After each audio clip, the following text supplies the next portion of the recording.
Good evening. We are back inside the Minhang Indoor Stadium in Shanghai, China for the second session of Day 3 of the 15th World Wushu Championships. We will be continuing in Field of Play 1 with 58 athletes in men's staff, and in Field of Play 2 we will be watching women's Southern Broadsword and women's Long Fist. As we completed 18 of 27 so far, we are currently looking at China taking a lead with 7 medals being all gold, Macau in second with 8 medals, 2 gold, 3 silver, 3 bronze, and Korea not too far behind with 1 gold, 2 silver, and 3 bronzes, making it a total of 7. Malaysia and Hong Kong with a total of 7 and 6 medals respectively. I am Anthony Chen, and here with me is Mario Martinez. Mario, what did you think of the morning sessions? Anthony, this morning we had a lot of action-packed competition, a lot of medals changing place constantly. As the events continue to proceed into the latter half of our 15th World Wushu Championships, a lot of athletes are finding their last opportunities to try and place and take a medal home for their respective countries. I think one of the standouts from this morning's session was in Shrongdao, Sungjae Cho from Korea, who placed second at last World Wushu Championships Shrongdao event. Came back this year and was able to secure the gold. Also in men's Nandao, we saw quite a shake in the standings.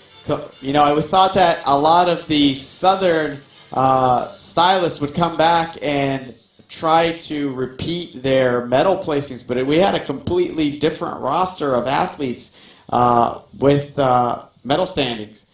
First place, Iran, Mohammad Majiri for Ashani took gold. In silver, from Taipei, Yung Chen Huang, and in third, Dong Hae-yoon from Korea. Really exciting action. I'm really excited to see this men's Gunshu event. And as you said, Mario, this will be some of the competitors' last individual event before we will be moving into the men's dual events later on in the competition. And first, we have from Afghanistan, Omari Gulab Shah, starting us off with men's staff.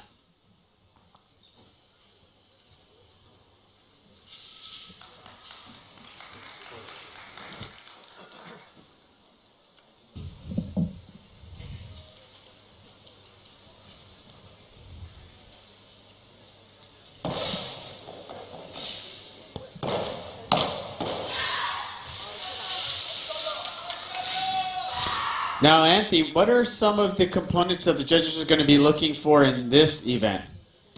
So the judges, at least in terms of the technical movements, we're going to be looking for a series of flowers, which he's doing right there. The staff work, you're going to see a lot of what's called ground slams, a lot of blocks, a lot of jabs with the staff. And in addition, the required stances that we've been seeing so far in all the events. Looks like Omar's having a bit of difficulties with a couple of his landings. We'll have to see how the judges score. It's never easy being the first competitor up.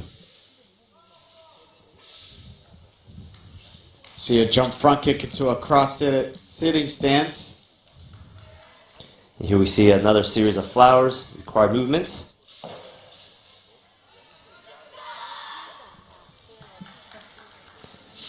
There's that butterfly kick. Into a stab.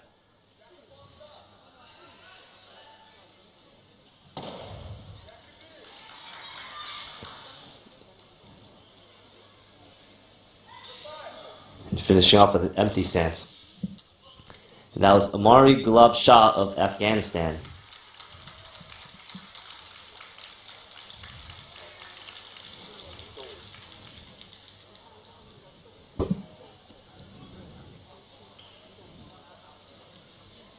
There you see that jump inside split. He might have been a bit off on that landing. That's right. It looks like his leg was also bent too much, which would be another deduction. We've already seen quite a few technical errors. And there we have our first score, 7.916. And we can see a lot of deductions in terms of Group C, only earning him a 1.15 of 2. and then 2 for loss of balance, and 2 for kicking height.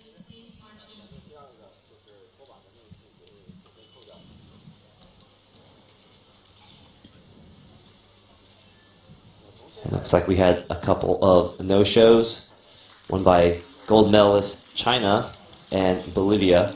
Next up is Hibiki Beto of Japan.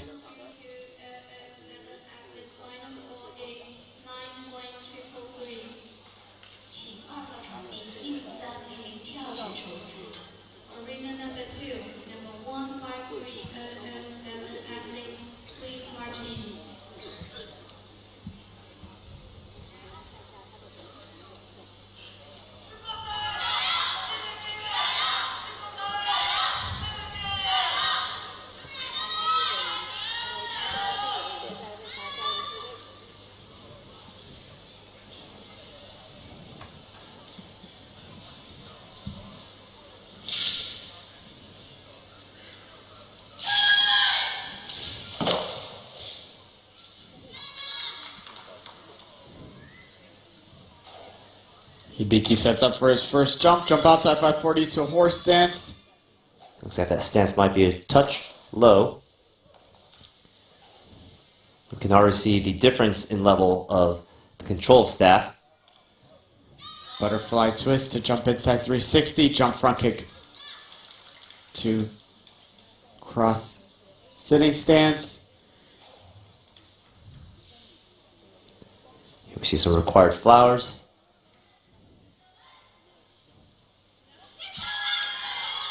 Jump front aerial.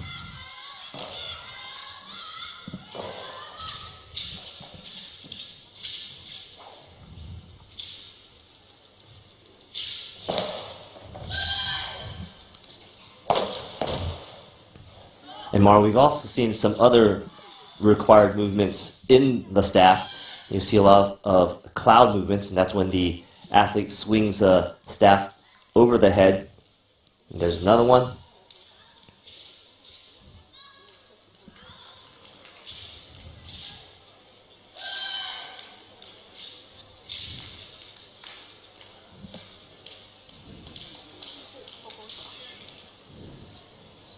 And a clean performance by Hibiki Beto.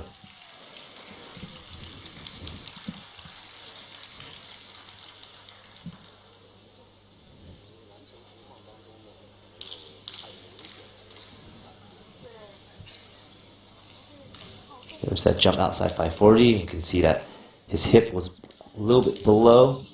And his final score is 9.023.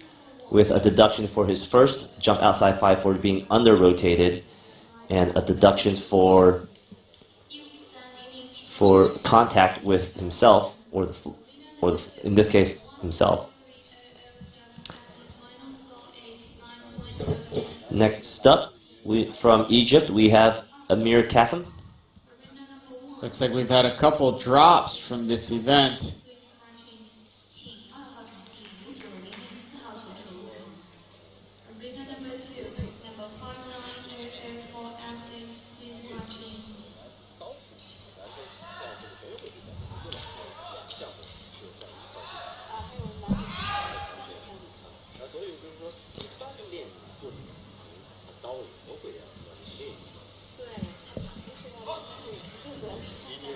We've already seen Amir perform in men's long fist and broadsword, but this one is really his event. In the 2014 Nanjing Youth Tournament, he scored a first gold in this optional staff. So really strong jumper, gets a lot of height on his jumps, a lot of power.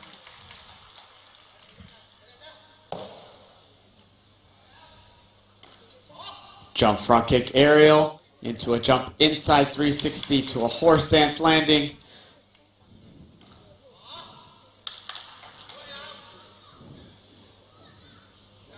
There we see the staff chop.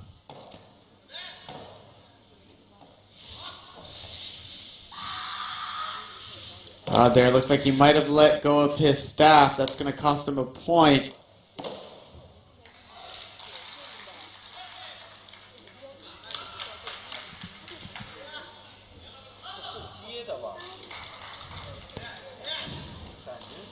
cloud staff into a series of flowers.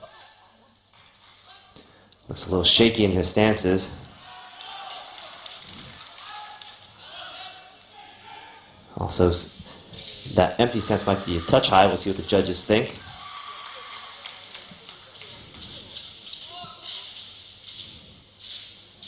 There you see that butterfly twist. Lots of height on that jump.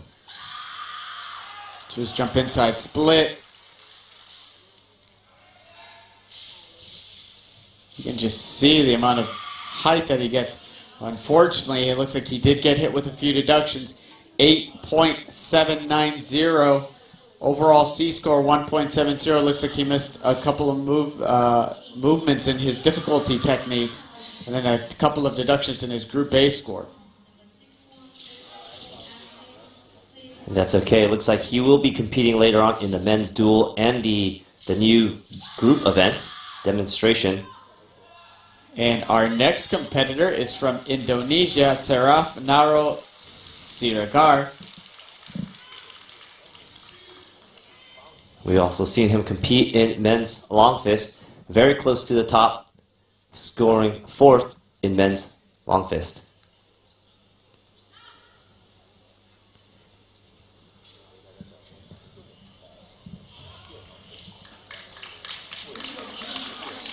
Now, Anthony, it was really interesting to see this event evolve over the years. I know when we were competing, we were limited to wooden staffs. I'm curious, you got to handle one of the new staffs today here at the venue. What do you think about the new composite staffs? You know, they're a lot lighter. The bounce is a lot more towards the center, which actually allows the athlete to go a lot faster. So I think, to be honest, I wish I had one. Apparently, they're very strong. They don't break as much as the natural wood. The natural wood, the problem with those, and I think you remember too, sometimes we'd have to shave the staff just to create a better balance, but at the same time we damage the integrity and the structure of it, which leads to more breakage.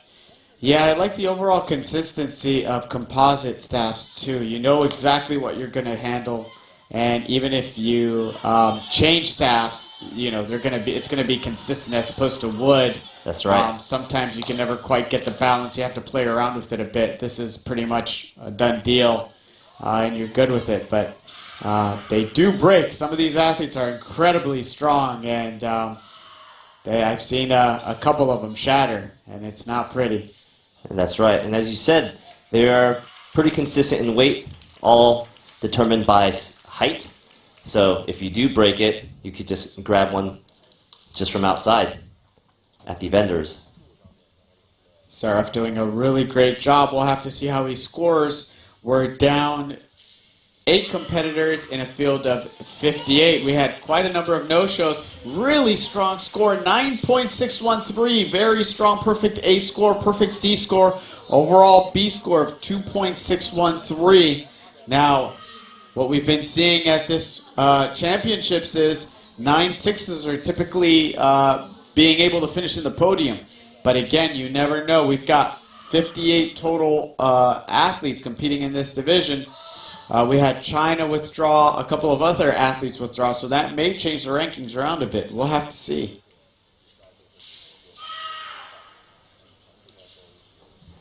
Next up, we have Australia's Melvin Tan.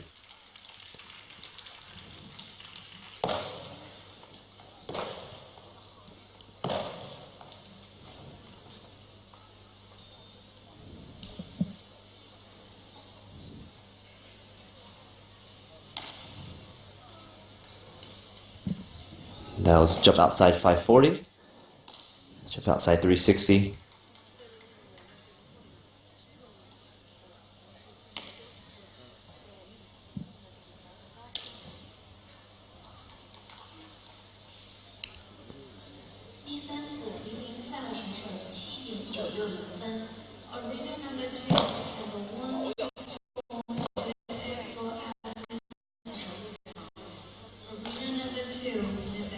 Jump inside splits.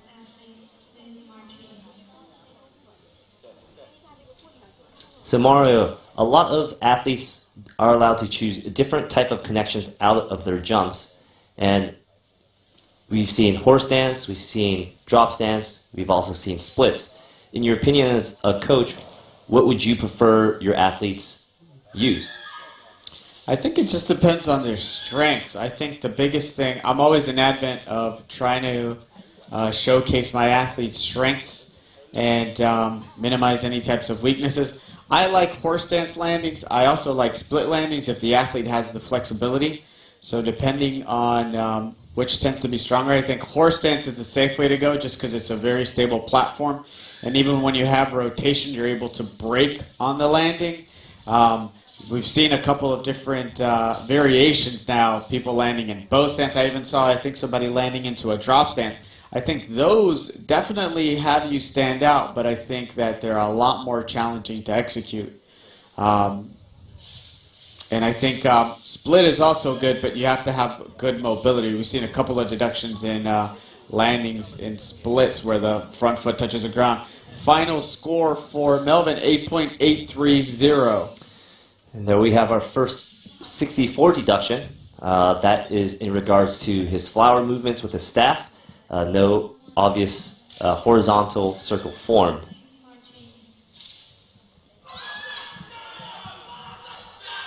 Our next competitor is from Poland, Michał Malinowski.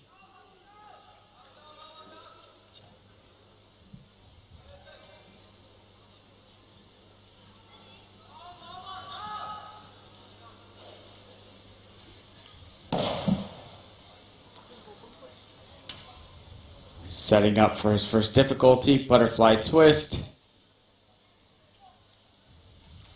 Into a jump inside 540 to horse. Looks like he took a step there.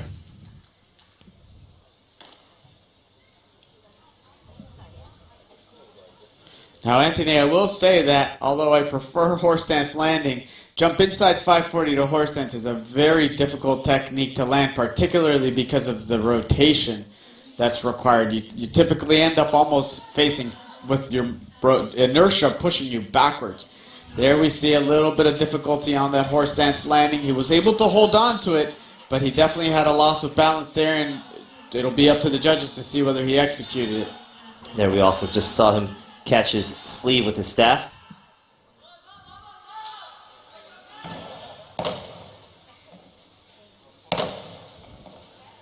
I think that's one of the things that we've seen throughout some of these events is athletes try to pick up speed and maintain momentum and maintain intensity, but a lot of the times they get ahead of themselves and, doing some of these difficulty techniques, they get out of sync.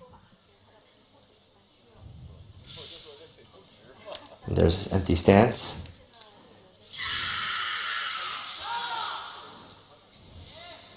Looks like he's a little bit shaky.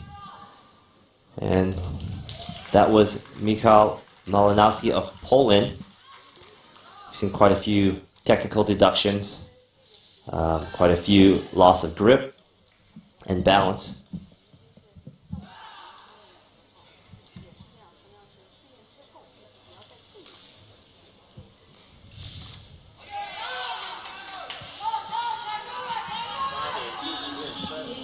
Final score, 8.156.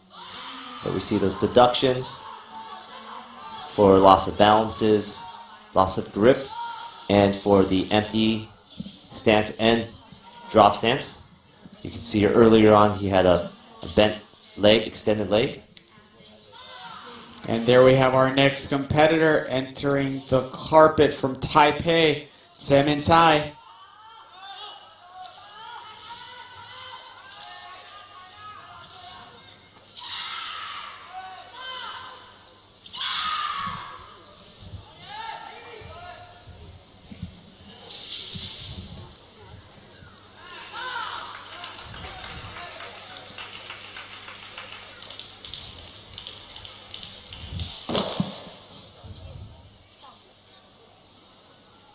And so far this tournament, we've seen a lot of Taiwanese athletes, very strong, very good non-du performers, always doing 720s.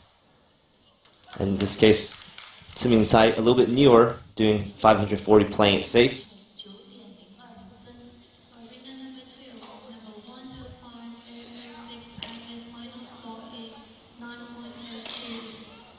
Lots of control in his aerial jumps. Really fast, really crisp with his staff techniques.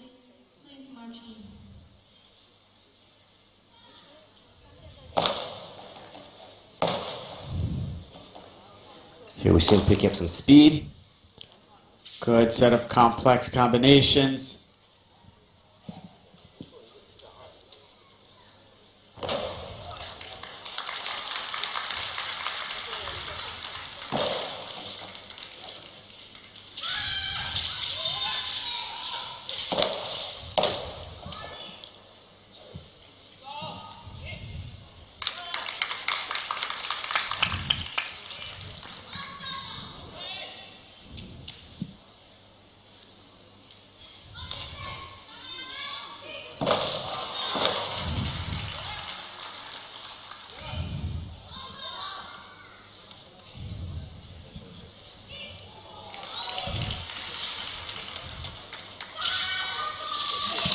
And that was Taipei's Ziming Cai.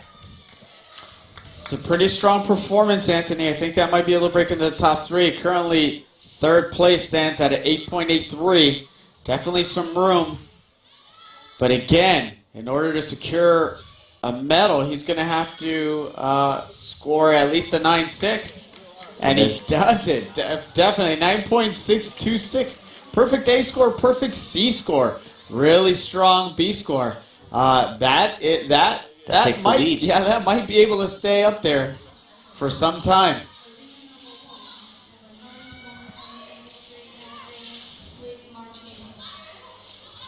Our next competitor is from Malaysia, Suwei Clement Ting.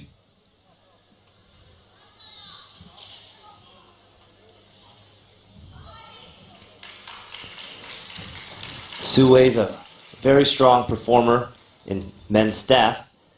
We saw him on the first day in men's broadsword, very close to the top, placing a 9.626, giving him only 4th place.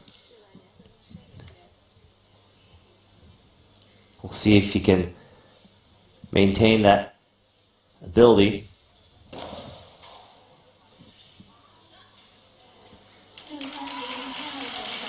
Here he sets up. 720, it looks like he took a step. That's going to hurt him quite a bit.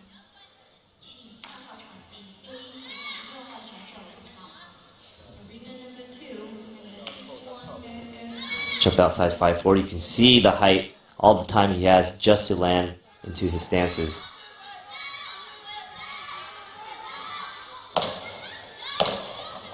Really fast combinations.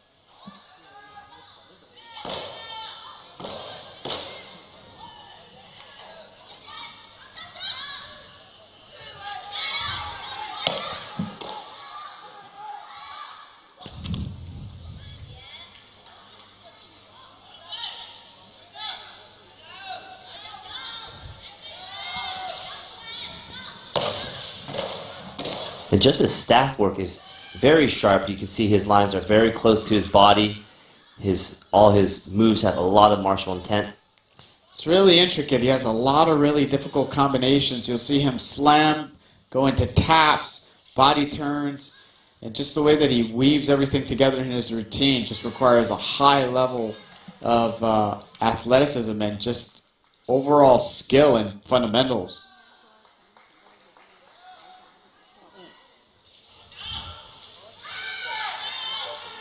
Just see his rhythm right there as he pulls his staff and slams ground. He speeds up. Final score, 9.243. There we see the deduction for the loss of balance. It looks like he got deducted for the connection, but they gave him the actual movement. So his overall Group C score is 1.75 out of a potential 2.0. Good enough for 3rd place at this point. We still have about 40 competitors to go. Up next from Nepal, we have Bishal Buddha Magar.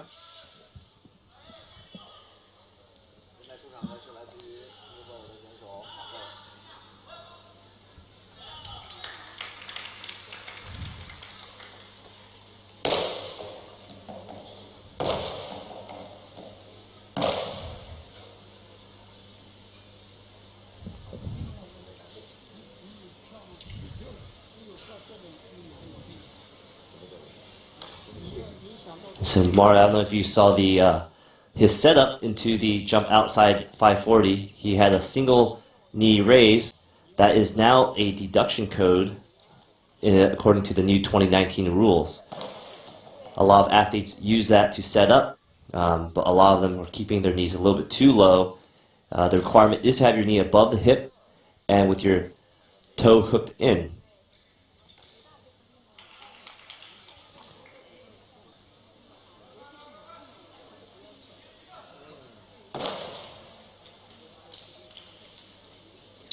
Setting up for a throw jump outside.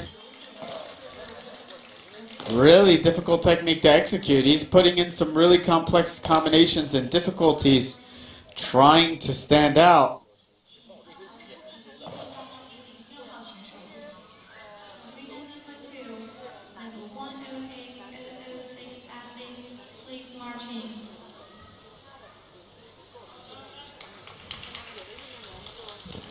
Not bad from Nepal's Bishal Udamagar.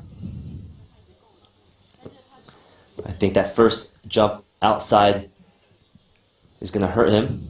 Loss of balance and losing that connection.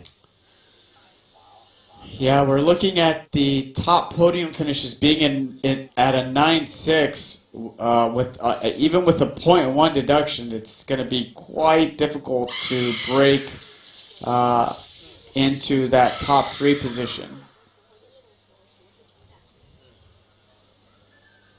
We'll stand by for Bishal's final score.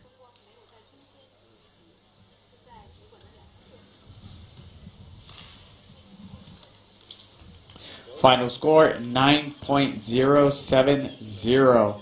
There we see the 2 A deductions for a loss of balance. And then we also see a C group deduction giving him a 1.85. Looks like he got deducted for a connection, giving him the 9.070. Still good for 4th at the moment.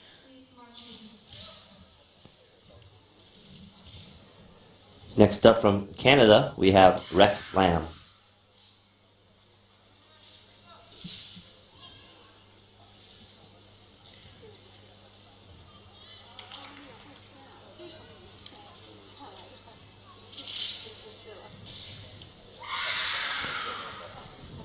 Rex is an experienced competitor from Canada.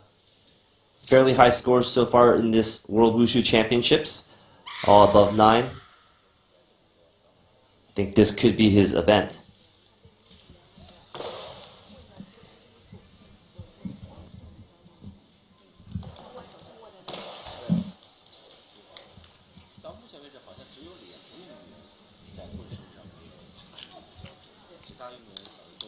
Jump outside 540 to horse stance. Unfortunately, he wasn't able to hold on to the stance.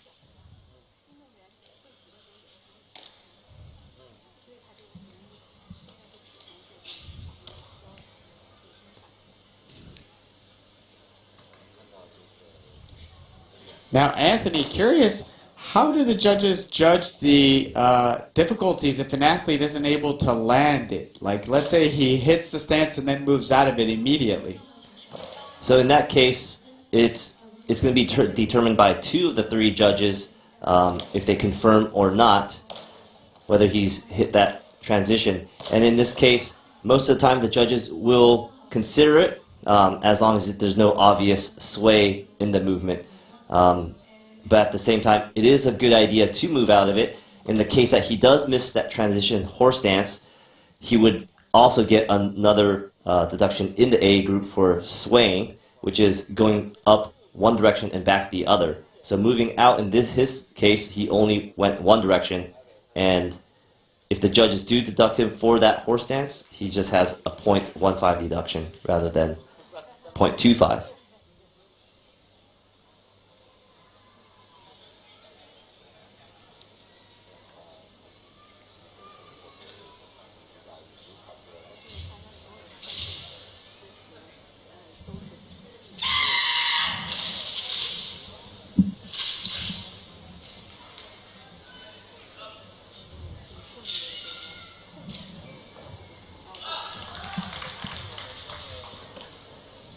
Here we're waiting for Canada's Rex Slam score. athlete 14 of 58 athletes.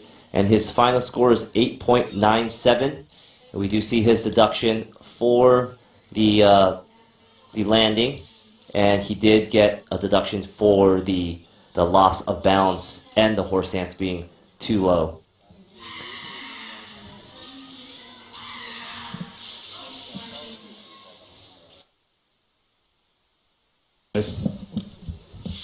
Next up, we have Jin Mifune of Japan. We saw him earlier in men's Taolu. He had quite a few mistakes, putting him in in the eights. But just yesterday, we saw him compete in men's long fist, having a really high score in the 9.5s. So as long as he keeps his composure, this could be a good event for him.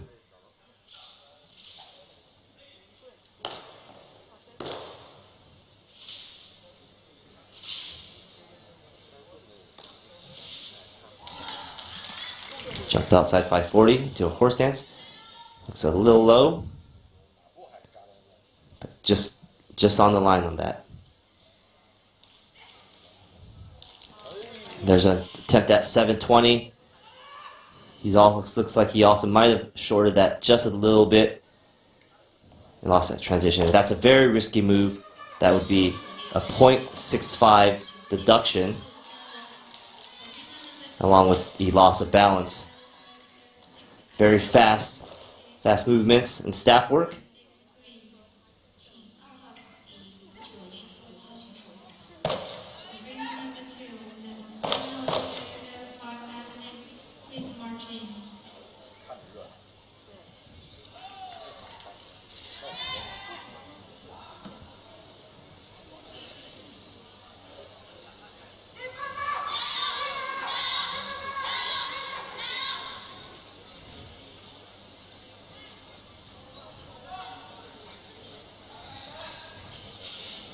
Still finishing really strong, keeping his movements consistent throughout.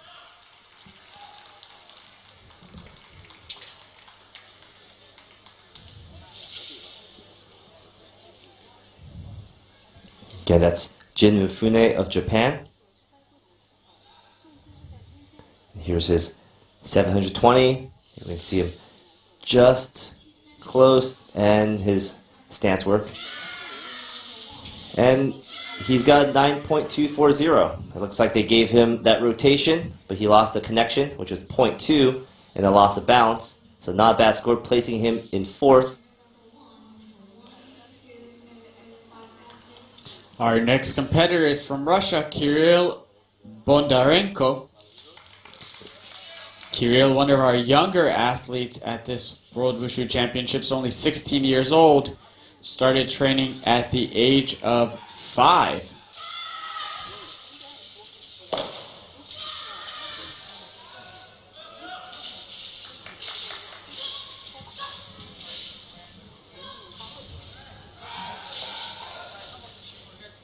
Here he sets up for his difficulty. Jump outside 540 to horse stance, really solid landing. Butterfly twist. To a jump inside 360 to split landing.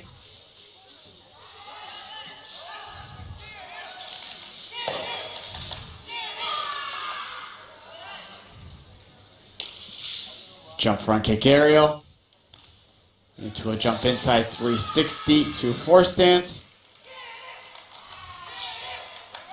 Opting to spread out his difficulty movements throughout his routine. It's going to require a lot more athleticism. Kirill not having any issue. That will definitely please the B judges, except for that one. He was doing so well. Unfortunately, it looks like he was a bit off balance on that jump outside. His chest was a bit forward on that landing. And that's a risk of having difficulty movements throughout your whole form. We've seen a lot of athletes front load their routine just so they can get all of the fast rotations out of the way.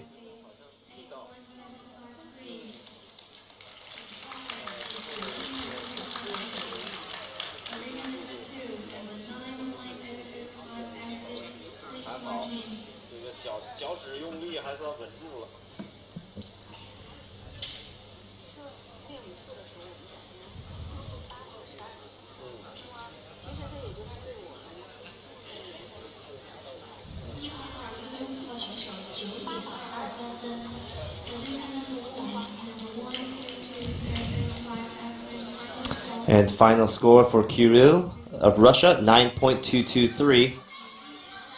And those are the deductions that we see. 0.1 for the C, and 0.2 for loss of balance and his stance work. Next up from Taipei, we have Chen-Ming Wang. He is our medalist from 2 World Wushu Championships in this event. He was also a silver medalist for this event in Taolu World Cup just last year. Chen Ming is a powerhouse of an athlete, particularly in staff. Always exciting to watch him compete.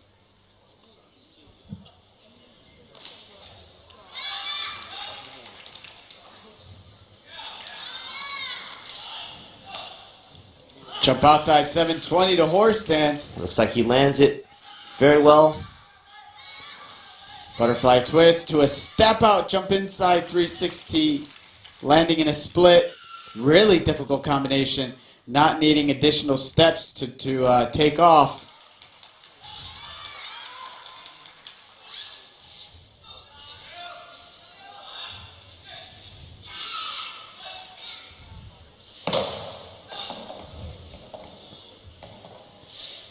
There we see a lot of power, a lot of speed.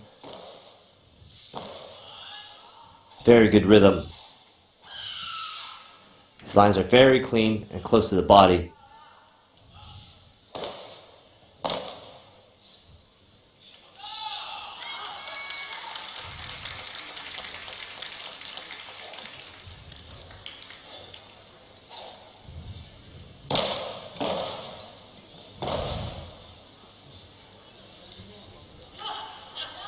Anthony, one thing that I really like about Chen-Ming Wang's performances is his overall choreography. He has a nice balance of pauses, but he maintains his speed and then really showcases his flavor and style. That's right. It really sets him apart from a lot of his competitors.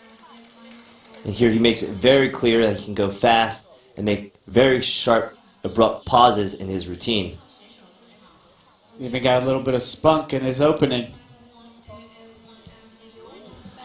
And looks like he got an 8.953, 0.65 deduction for missing the rotation of that 720. Looks like it was under.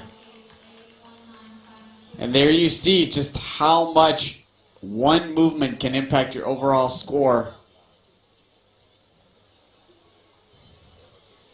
However, at this year's championships, that's what it's going to take to break into the top 3 and then hold on to that score. Next up from Rwanda, we have Kwizera Claudien, one of 2 athletes from Rwanda.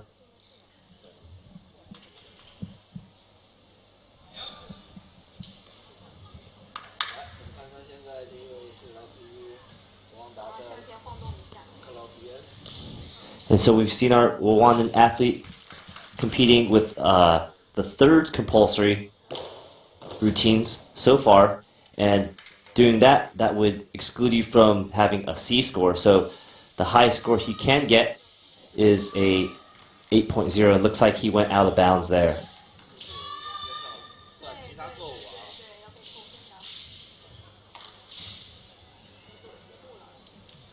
Now, although he is doing the compulsory, this is a difficult routine to complete. It doesn't have any specific nandu, but there are difficulty techniques in here that are still pretty challenging. You see his stance is a little bit high.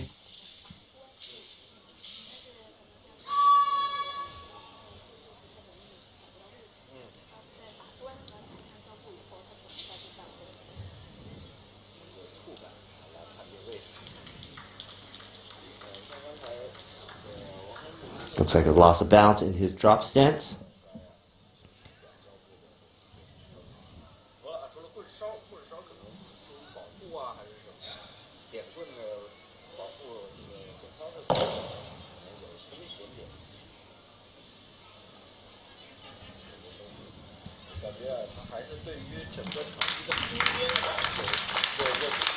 And that was Kwizera Claudien of Rwanda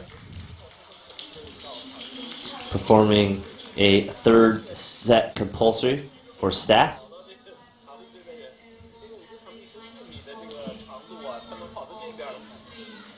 Again, doing a compulsory, his score will automatically lose 2 points. So not a really good reflection of his score as opposed to optional events. And here we see judges also waiting for the scores to appear.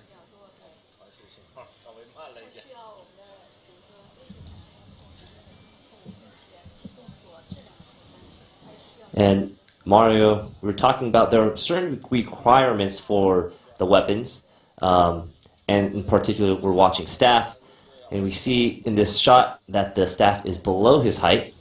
Traditionally the staff needs to be, or the requirement is the staff needs to be as tall as the athlete. It could be the delay from the head judge accounting for that deduction. And this would be a deduction only taken by the head judge.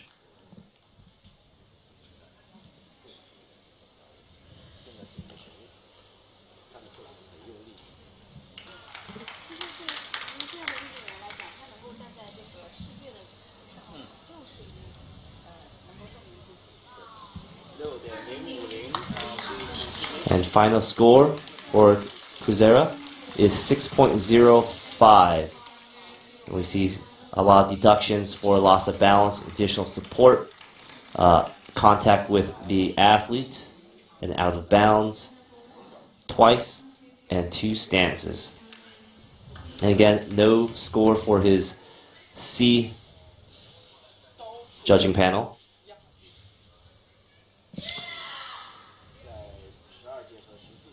Currently on the carpet is an athlete from Russia, Elias Kushnutdinov. We saw him on the first day in men's broadsword, taking second place with a 9.643. So here we have another very competitive athlete.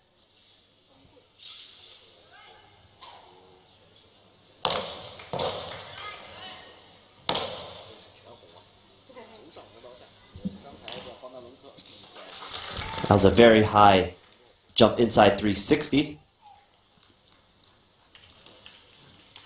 540 into crouching stance. That's a really difficult technique to execute.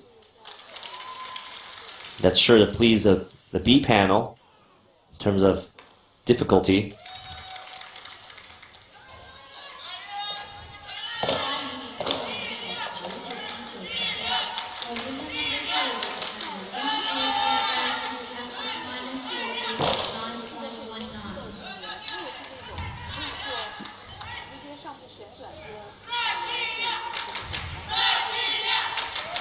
And you see him speeding up.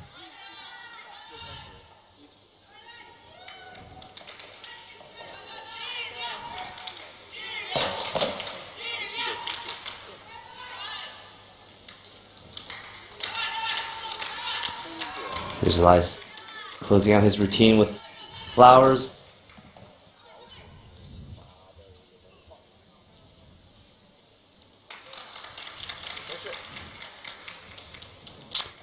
Very strong performance by Elias Kusnetinov.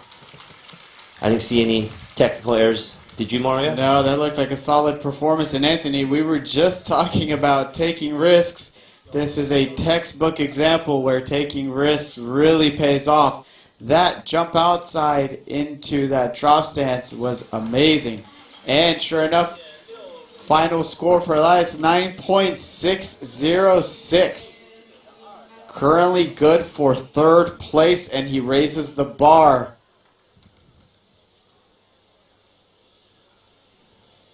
Next up from the Philippines, we have Johnzen Rapata Gajo.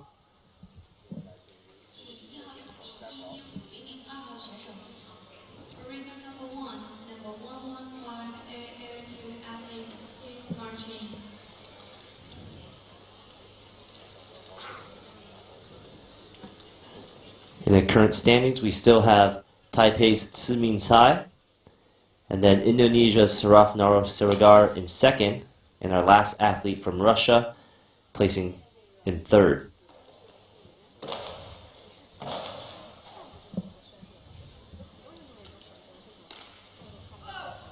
And he lands a 540 jump outside in horse stance. Butterfly twist. Jump inside. 360 into a split.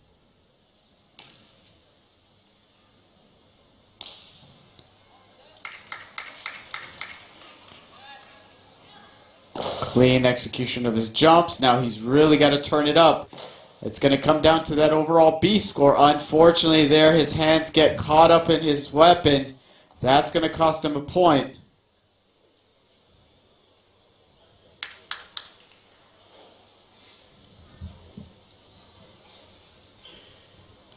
And Anthony, we were talking about this during the morning session. Athletes, needing to prepare not just their physical aspects, but incorporating some sort of mental training just to be able to handle pressure and maintain their composure, in these types of events where pressure's on. This may be their last opportunity to try to get a medal, and really just basically letting their bodies do what they've been training to do. That's right.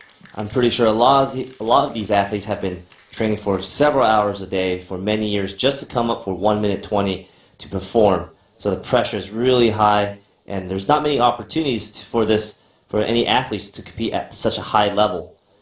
And here we have his final score, 9.323, good for fourth place. We see 2 deductions for the weapon getting caught.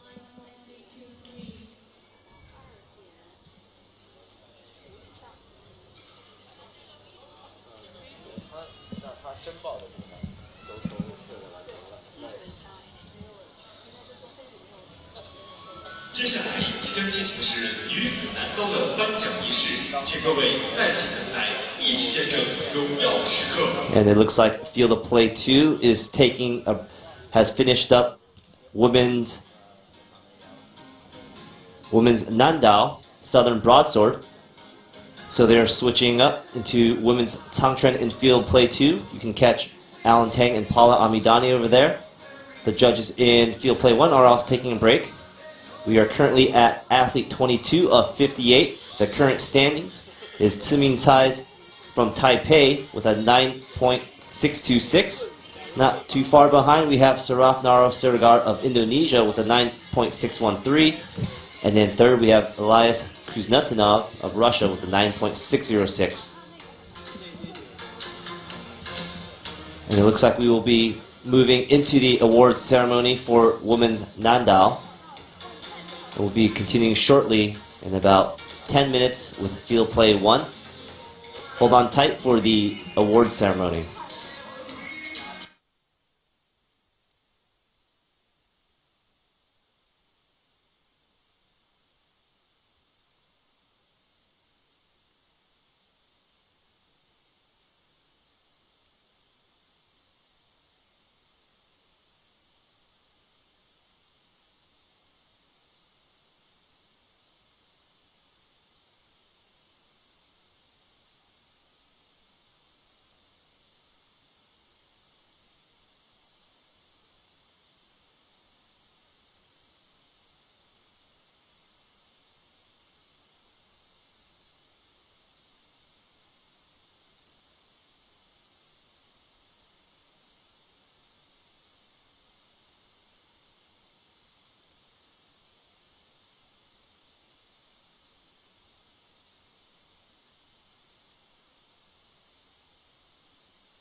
And here we are back in field of play 1 with men's Gunshu. On athlete number 22 of 58. Next up, from Spain, Nestor Azenqui Mia.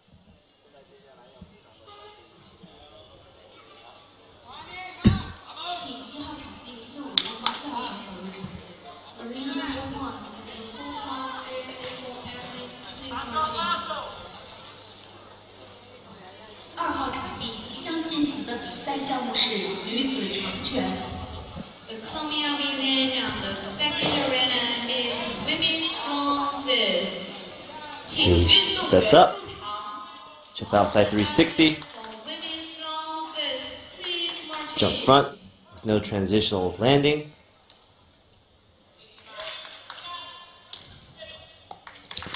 Looks like he took a step right there, out of balance. Jump outside to catch. Very nice execution.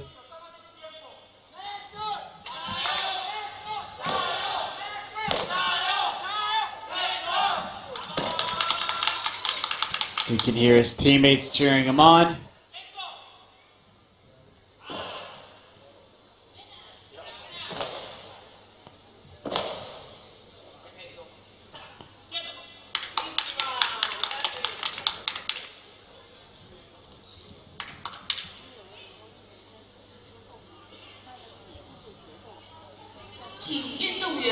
All the athletes for women's long fist, please march out. All the judges on the ring. Nestor is 26 years old. This is his last individual event. We will see him later on in men's dual event.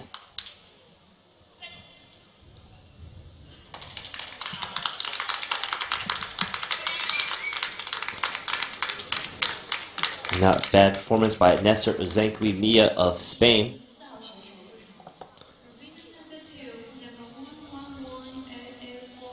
There we see his jump front 180 turn into an aerial.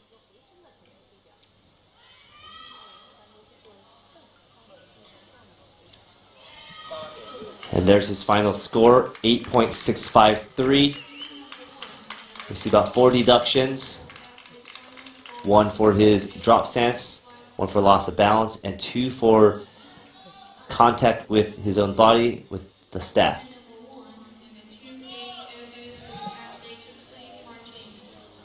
Next up from Chile, we have Hector Miguel Toledo.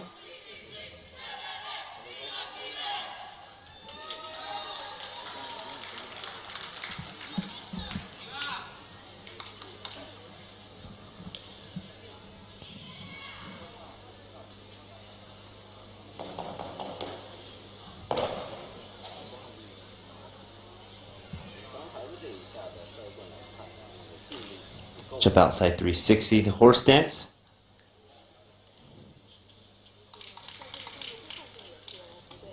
Sets up for some jumps. And it looks like he might have taken a little bit too many steps right there. And again, there are step requirements for all degree of difficulty movements. Most long fists requiring a maximum of 4 steps.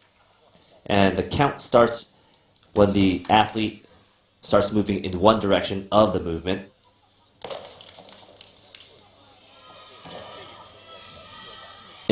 In the case of southern events, we've seen that they are allowed 0 to 4, depending on the type of difficulty. The most difficult discipline being Tai Chi Chuan, which has a maximum of 2, but most of them being 0 steps, which means they have to do it in place.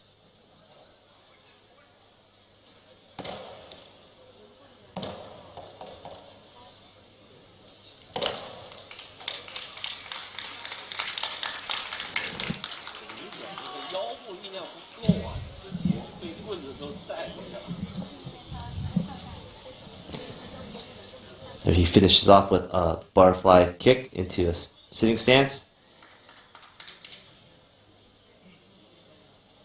There we see an empty stance on the left leg, showing his ambidexterity. And that was Chile's Hector Miguel Toledo.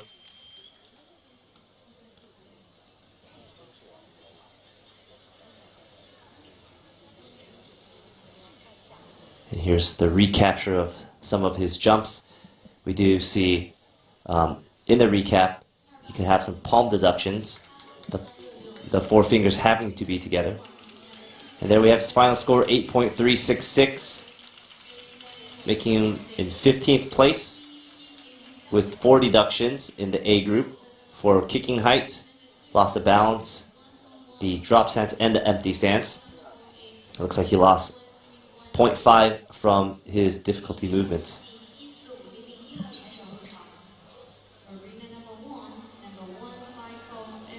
Next up from Tunisia, Firas Sayahi.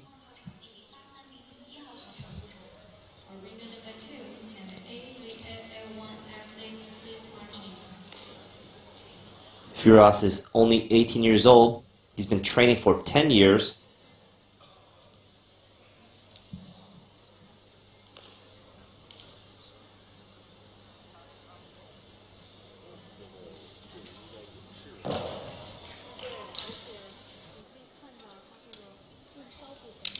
There he sets up for his first difficulty. Jump outside, 360 into a horse stance, landing. Jump front kick aerial. It looks like he's also might have taken too many steps for that jump front. A very common mistake that a lot of athletes forget about. Looks like he lost the grip right there.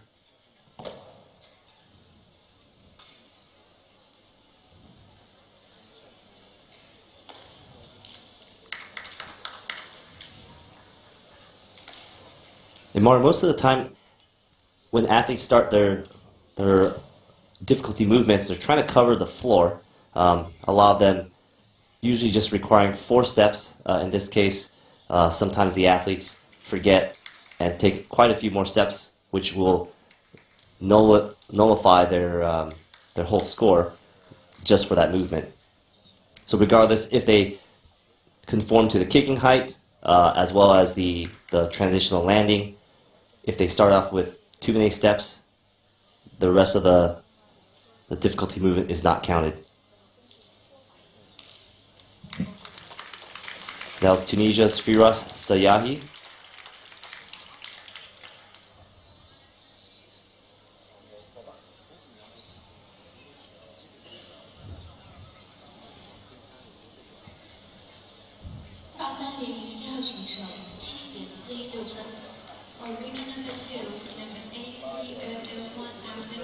Final score for Firas, 8.750.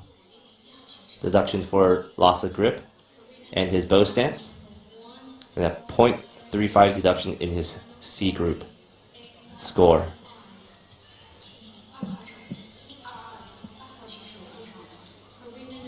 There we see our next competitor from Taipei, Rui Yu Huang.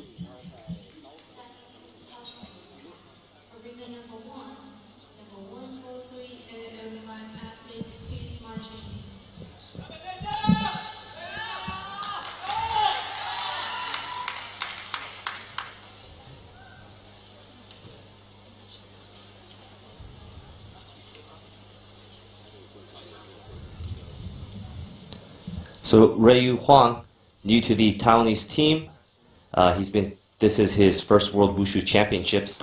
I saw him last month at the 2019 Chungju Masterships in Korea. He had a pretty good performance in this event. He placed 4th. Here we see a 720, jump outside.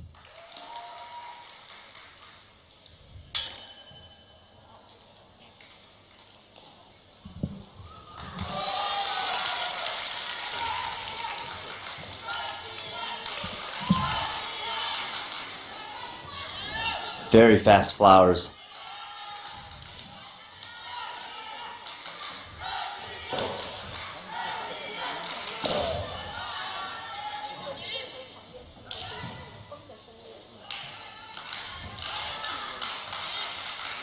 Doing a good job so far. This looks like a really strong performance. We'll have to see how the judges score it. As it stands, 3rd place is a 9.606. That's a really tough score to break into.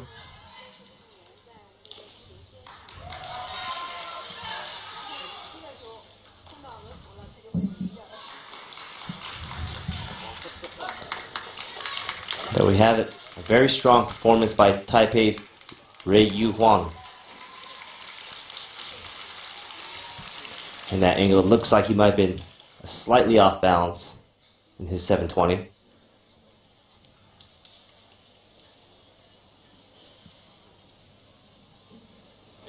And he does it with a 9.596, putting him in 4th place, a perfect A and C score.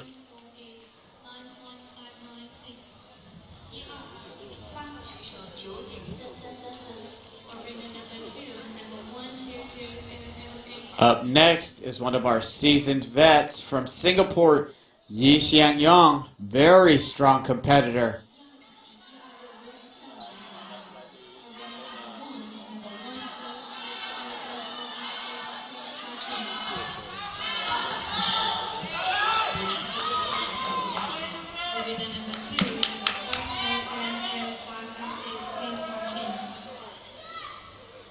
You can see the focus in his eyes.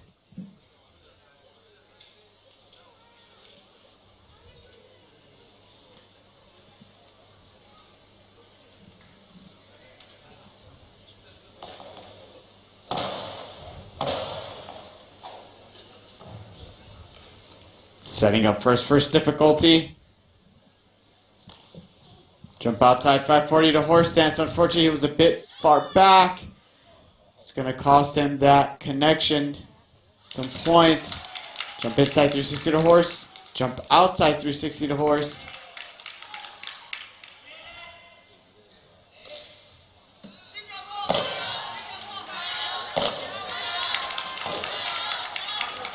Looks like he lost the grip. Yep. Very common in the long weapon events. Yeah, when you're really trying to push speed and really push your pacing, it's really easy to get out of sync with your weapon, particularly since you have to wield it with both hands.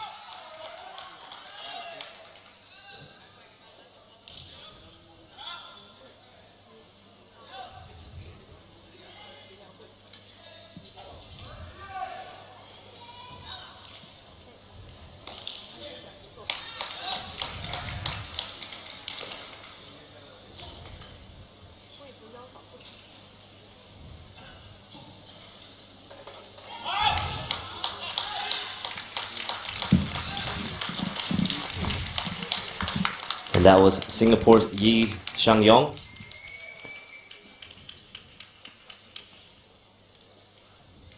You can just see the incredible height on his jump. Unfortunately, 3rd place is hanging strong with a 9.606. With such a high score, an athlete is not going to be able to take any type of A judge or C judge deductions. And I believe we saw at least one. Final score for Yi, 9.326. There we see the loss. 0.1 deduction for his Group A score for a loss of balance on that difficulty. And then also he was not given the connection. Up next, we have Korea's Sungjae Cho. We've already seen him take a gold medal earlier today in men's double broadsword.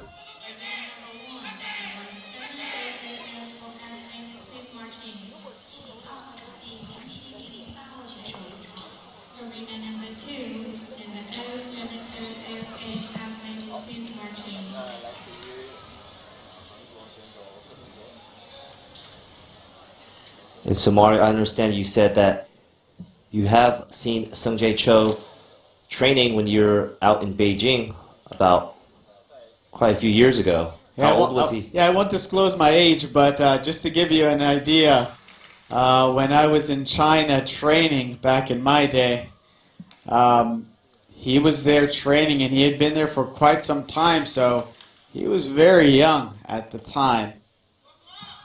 So he's definitely a very seasoned competitor.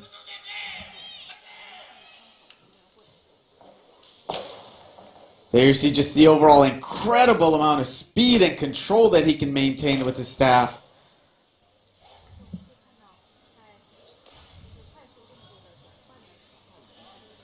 A very nice butterfly kick into sitting stance. So far, so good.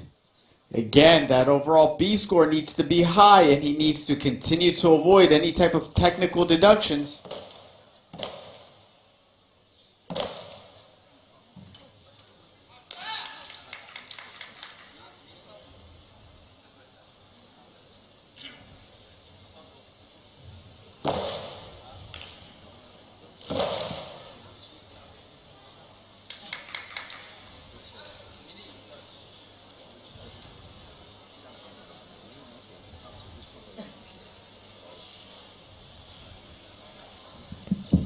A very strong performance by Sung Jae Cho.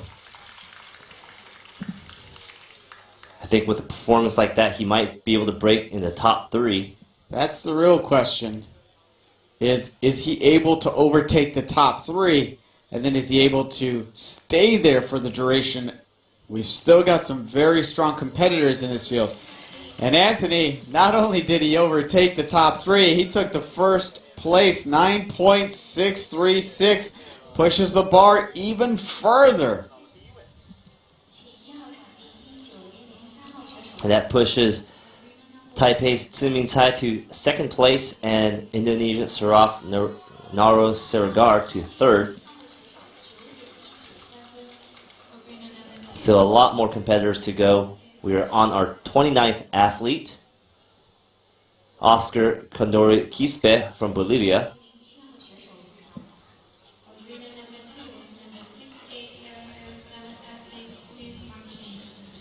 Oscar's been training for 15 years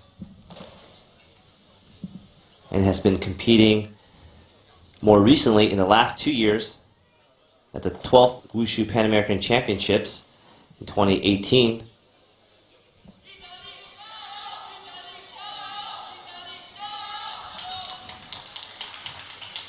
So you see a loss of balance on that landing. That's going to cost him some points. And another. Looks like he's having some hard time getting to that sitting stance.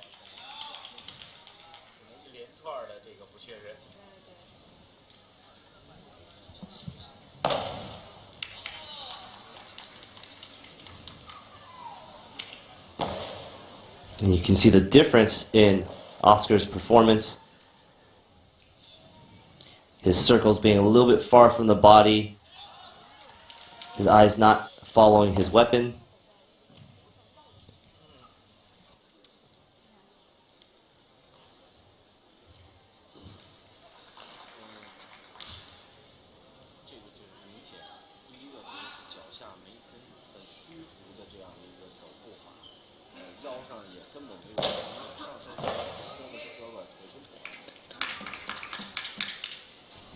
And just his stance work just a tad high. He's going to have a lot of technical deductions. Yeah, I think that overall Group B score is really going to hone in on those technical deductions and how the weapon was wielded. There were a couple of techniques. Here's one of them where it looks like his hands are a bit far apart. That's just right. The overall execution of some of these movements, not quite what the B judges are going to be looking for. Right there, it looks like he's almost missed his foot.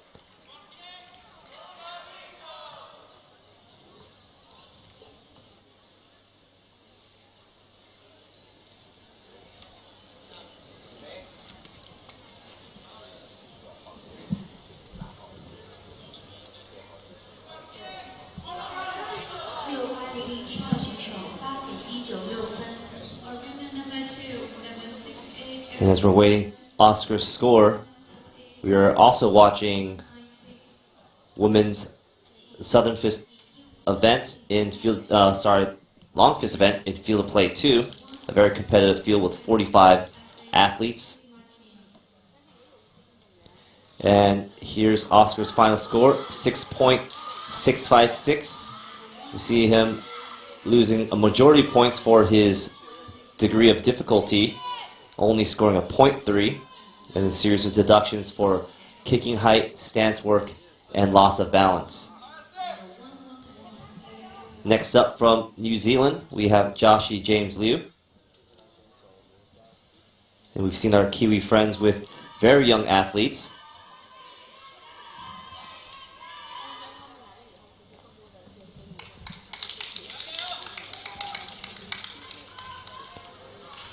James himself being only 12, competing in the World Wushu Championships.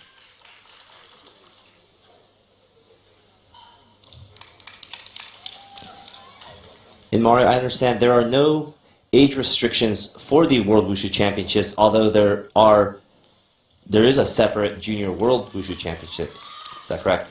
Yeah, that's right. And I think a lot of the times, a lot of teams will opt to attempt to get a lot of their junior athletes more experience. I think it's a really smart move. A lot of the times, what it takes to be able to finish on the podium at these World Championships is just a level of experience. Being here, not letting the pressure of being at the World Championships at a senior level comes very, very useful for a lot of the younger athletes.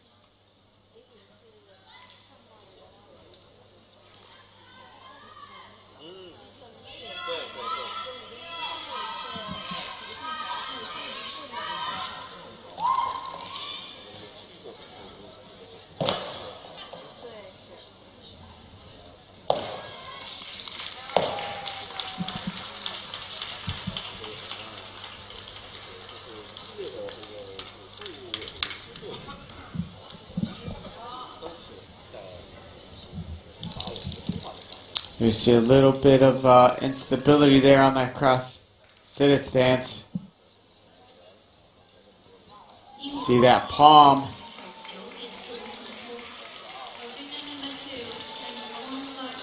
So, Mar, what are the judges looking for in terms of the palm? So those are a couple of new deductions that were added to this year's World Wushu Championships. Essentially what they're looking for is the index finger not straight and then the other fingers not held tightly together. Thumb, of course, has to be bent and held in tightly, which typically is something that the overall B judges would look for as well previously, but now it's a specific A judge deduction, so it'll cost you a 0.1. There we have James' final score, 8.386. Deduction for a loss of grip and 1 for a loss of balance. You see him losing quite a few points in the Group C, only scoring 1.35 of 2.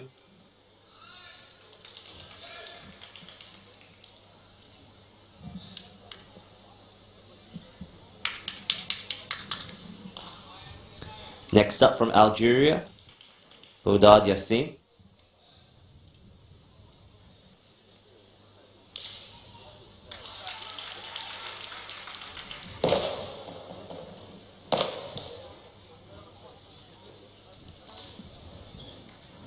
This is Bodad's only modern wushu event. We saw him in 2 traditional events, the men's Xingyi Tren and the men's double broadsword.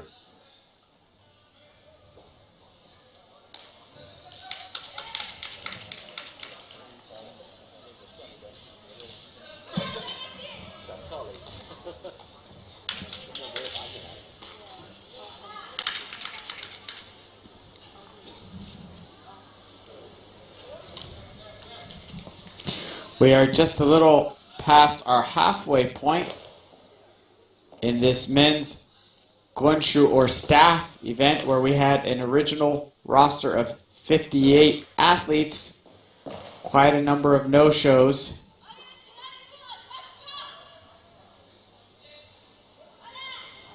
Slight loss of balance right there.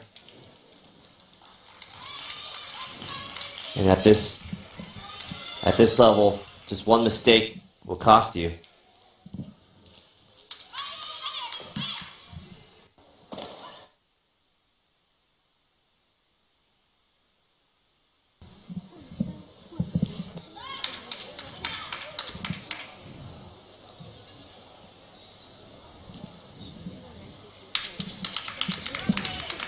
And that was Bodad Yassin of Algeria. Not a bad performance. We saw a few technical errors and deductions.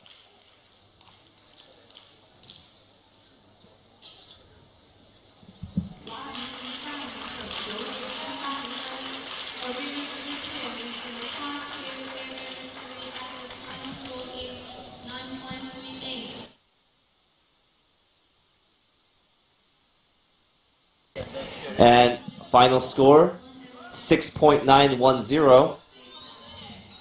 Looks like he lost all his Group C scores.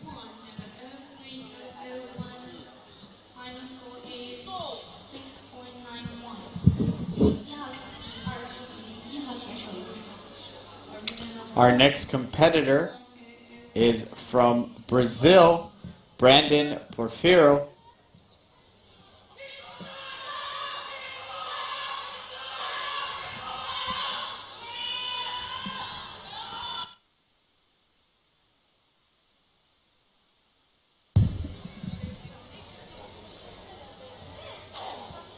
Brandon is, of course, a seasoned member of the Brazil team.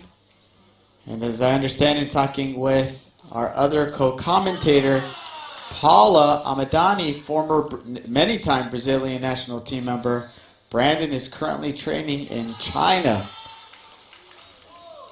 Jump front kick aerial, jump inside 360 into horse stance, a little bit forward on that landing.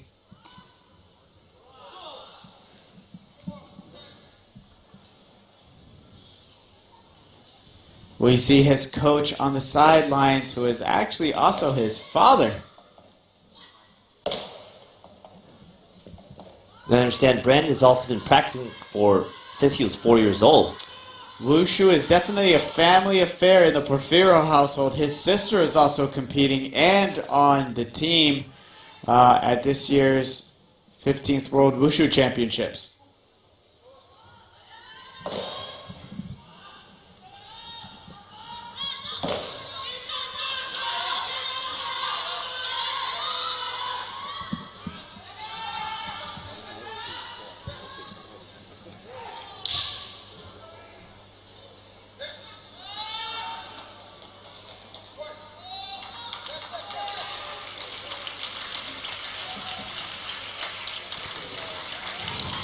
And then we have Brandon Porfiro da Silva of Brazil. Mario, I don't know if you noticed towards the end of his routine, as he moved into that empty stance, he slowly dropped into even further just to meet the requirements for his thigh. Final score for Brandon, 9.276. There we see the deduction for that loss of balance. As a result of that landing, he didn't get the connection point, giving him a 1.90 over a potential 2.0 in his Group C score.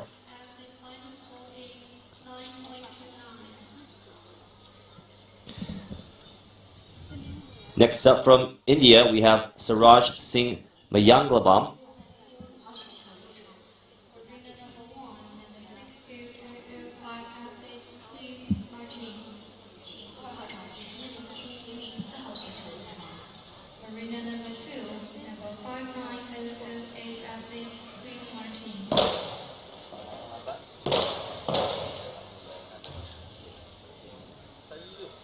Here he sets up. Jump outside 540. Very solid landing. Jump front aerial.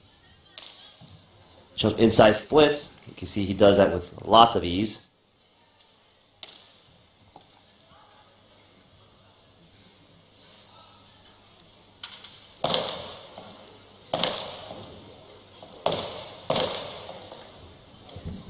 Series of complex combinations, a lot of cloud staff movements.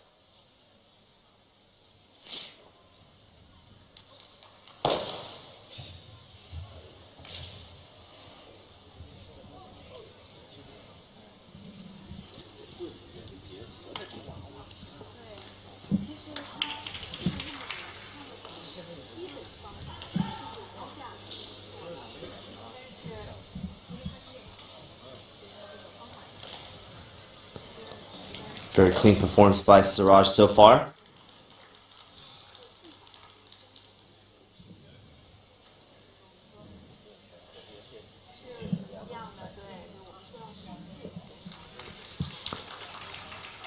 And that was India's Suraj Singh Mayangalbam. We saw him compete yesterday morning in men's long fist, scoring a 9.3, a fairly high score in a field of 78 competitors. There weren't any glaring technical deductions in this routine.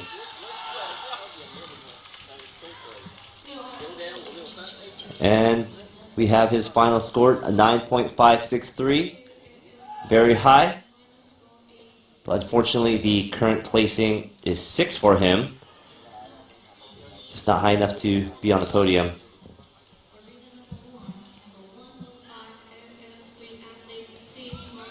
Next up is Myo-min Gi of Myanmar. The Burmese athletes in the last few years have been getting a lot better, showing a lot of competition in the world stage. They hosted the second Taolu World Cup.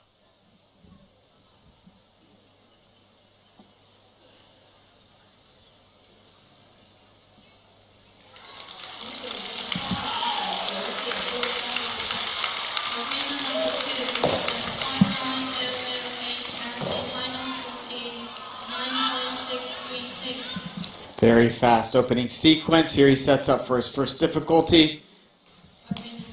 Jump outside 540 to a horse stance.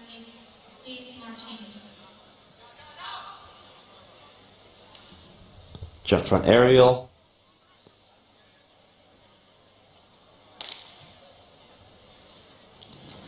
Looks like he lost that landing. Unfortunately, that difficulty was already nullified when he took an extra step.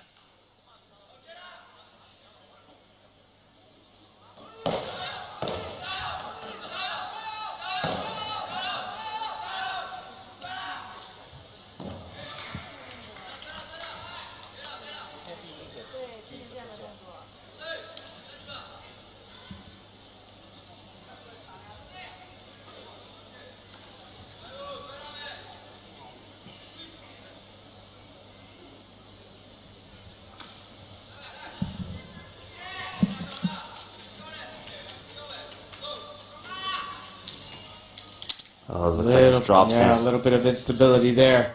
Looks like his thigh might have been too far away from his calf.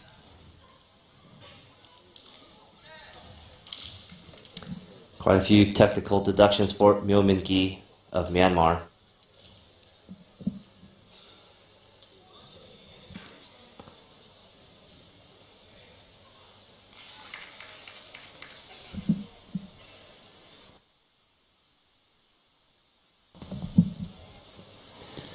Final score for Myo-min Gi, 8.830.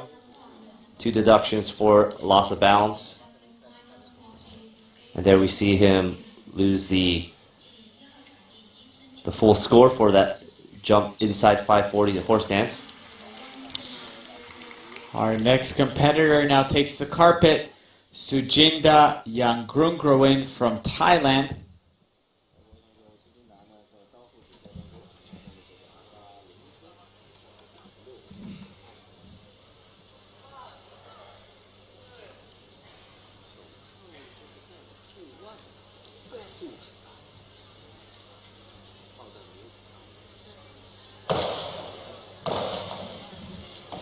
Looks like he had a little bit of staff, might have been caught up a bit in that movement. We'll have to see how the judges see it. Jump outside 540 also. Unfortunately, it looks like he was a little bit back on that landing. Aerial twist.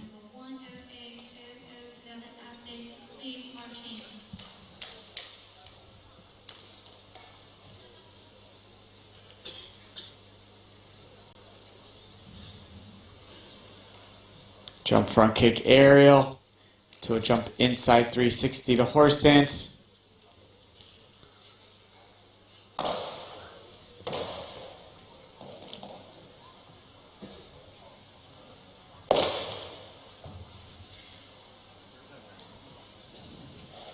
Lots of power control in those staff movements.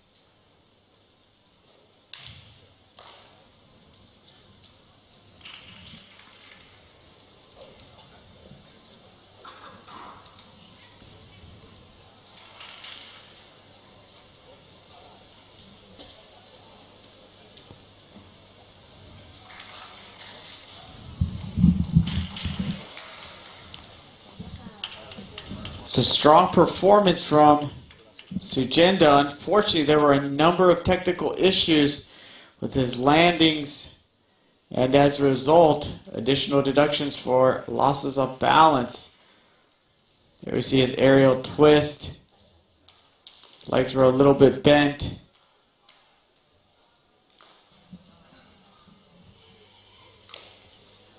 Stand by for the judges' score.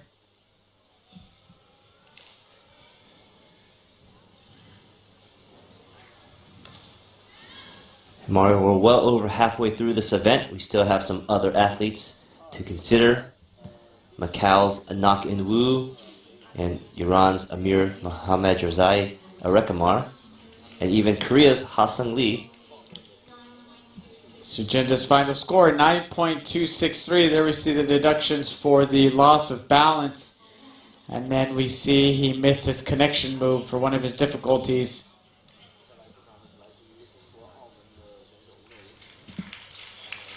And speaking of strong athletes, up next we have Nak In Woo from Macau.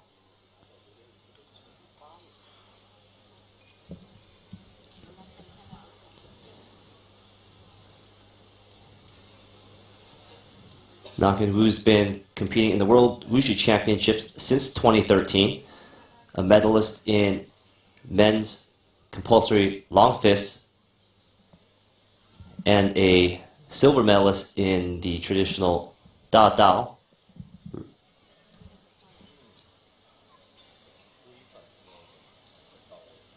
Here he sets up. Jump outside 720, looked a little bit short, and it also looked like he wasn't able to hold on to the landing. Can't be sure about the rotation, but we'll see what the judges think.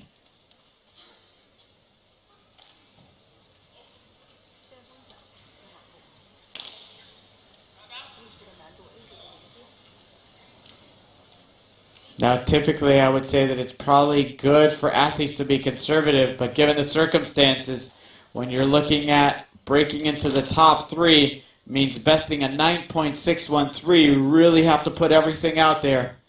So I can't blame these guys for going all out and taking risks. That's really what it's going to take a medal home. You really have to earn it here.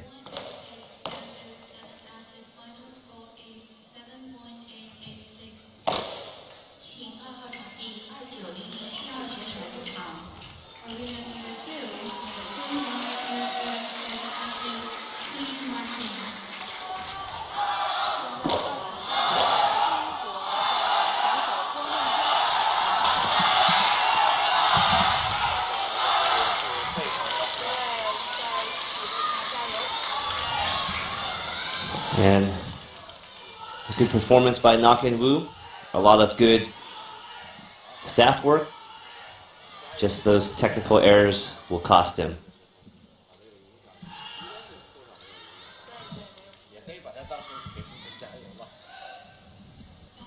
And final score, 9.336. We see the deductions for that connection. Looks like he got the 720. Actually, that was a 540. You can see he only lost 0.15, so he spun well over a 540, almost looked like a 720. And he had deduction in just for the loss of balance. Next up from Poland, Michał Jan Fosik.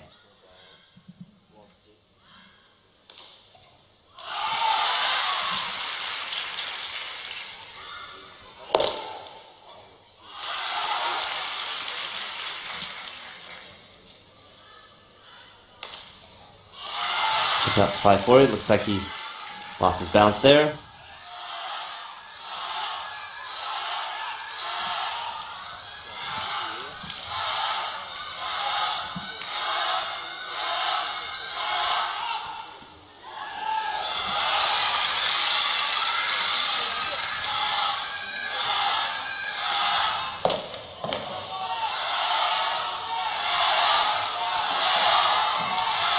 A lot of power movements, a lot of speed. I think one thing that the B judges will notice is that he's not looking at his staff.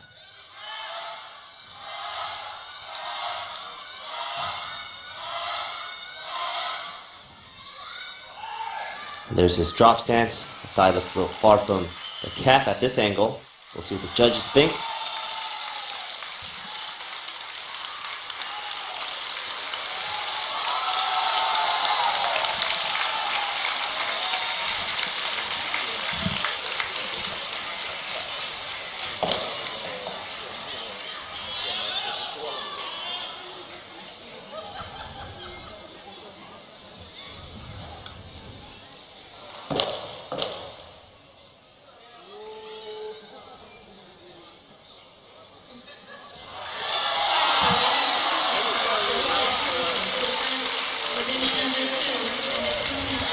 And that was Michał Jan Frosek of Poland.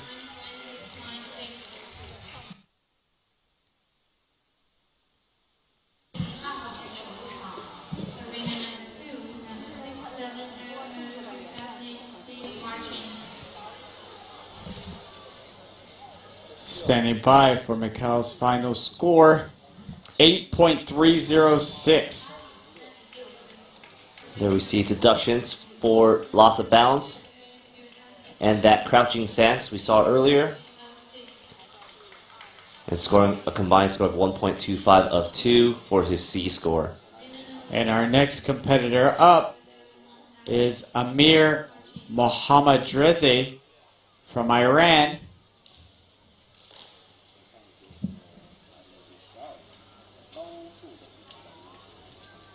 Now, Anthony, over the last couple of years, we have really seen Iran's team develop some really strong world champions. That's right. Iran being a very strong team, a lot of support from their federation, producing very strong athletes. And so far, we've seen a lot of strong Iranian athletes. And so far they've claimed 1 gold and 1 silver.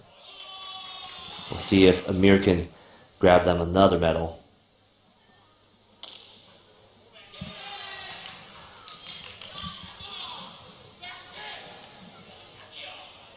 No issues on his difficulties. Everything looks good so far.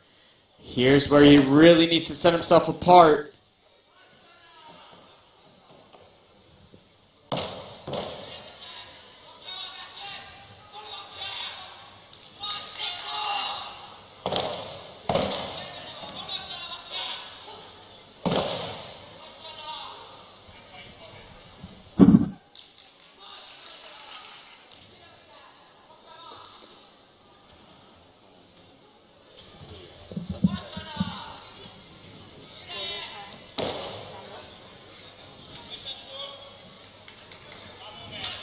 So he carefully moves into his crouching stance.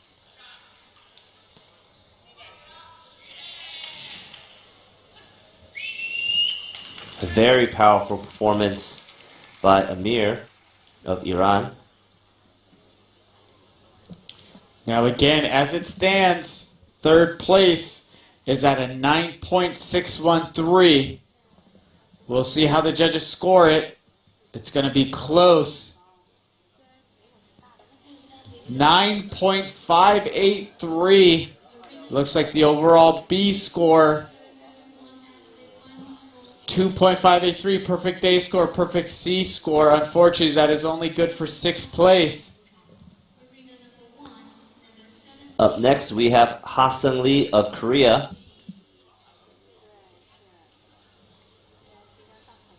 Another strong competitor from Korea.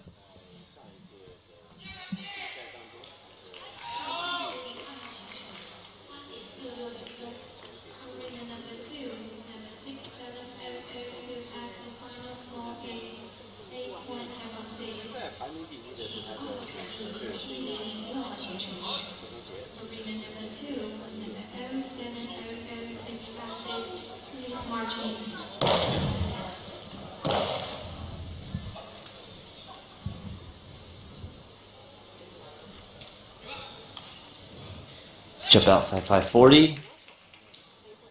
Jump front into sitting stance.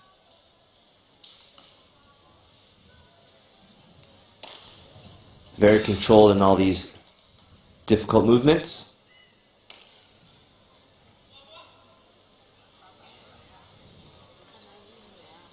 Now, Hassan got a gold in the Changchun event at the Chengdu Masterships just last month. This is one of his stronger events.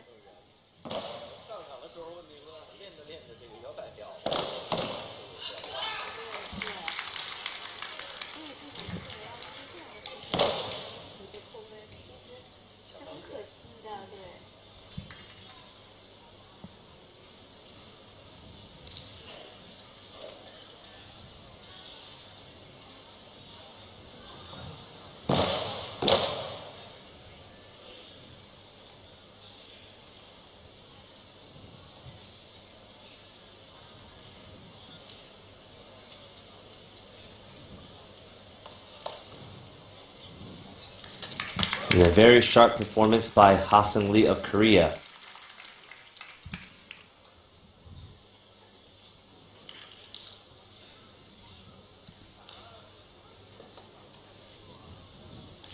And there we await his score. And he's hoping for at least a 9.62.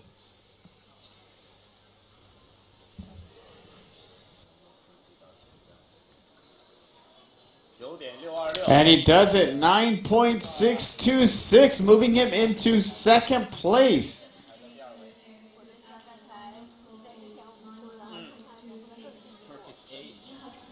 Perfect A score and perfect C. He's got a B score of 2.626. That pushes Ming Tsai to third place. Or actually, he's tied with him currently. But it looks like he might be beating him out in terms of the tiebreaker.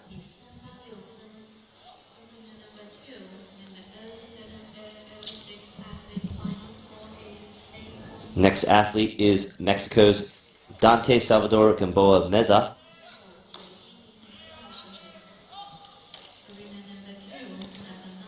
See, we landing some horse stance a little bit low.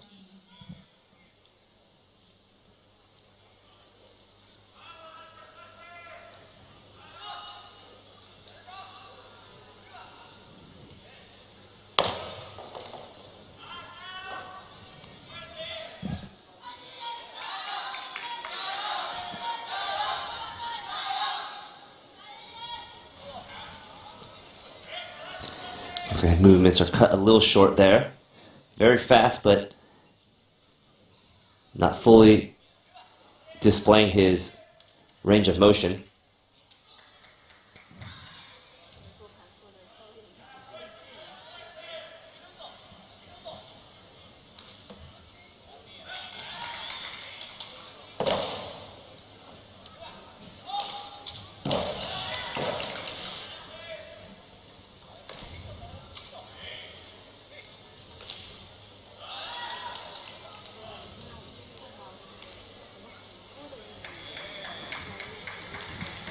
And that was Dante Meza of Mexico, being our 42nd competitor of 58 athletes.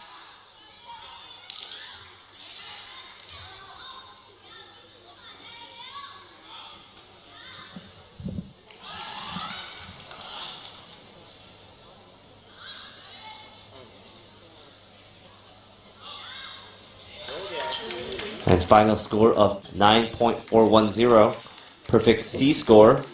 And we see one deduction for loss of grip. That puts him in 9th place. Our next competitor takes the carpet. This is Roman Reva from Ukraine.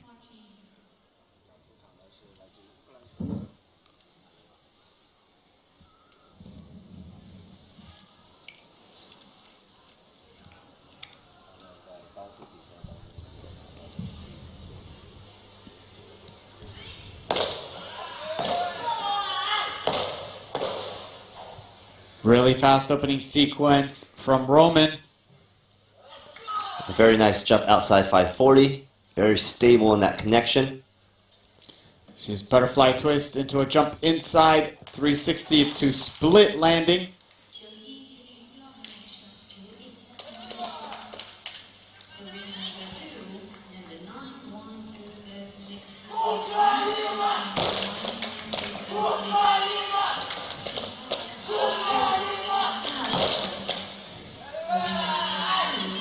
Very fast combinations, a lot of complex movements.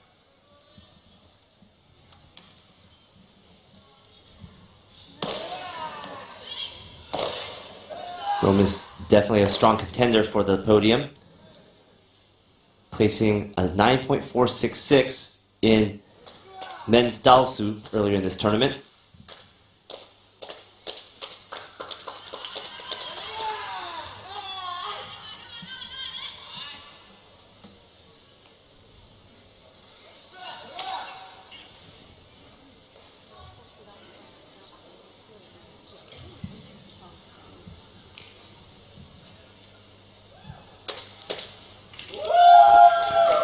And a very good performance by Roman.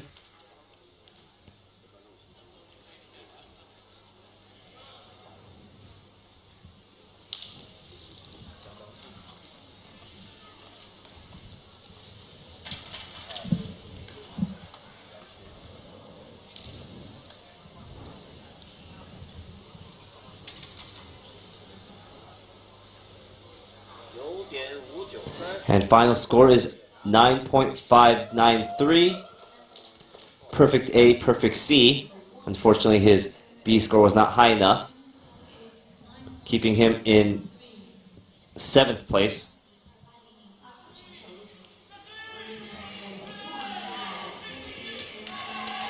Next up, from Chile, we have David Gabriel Bobadilla Molina.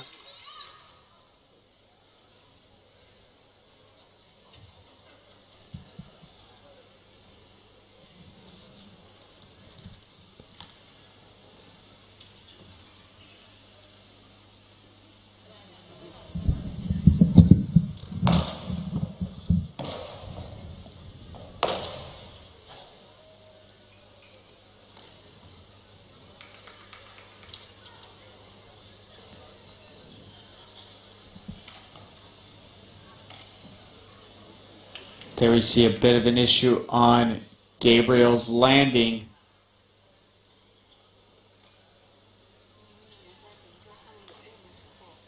Jump front kick aerial.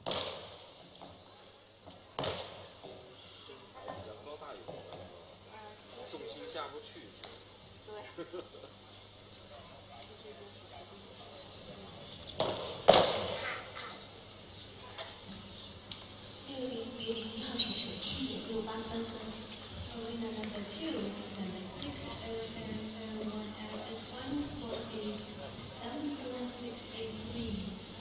请1号场地54边联5号选手入场。 Arena number 2, 5 over and 5 past it. Please march in.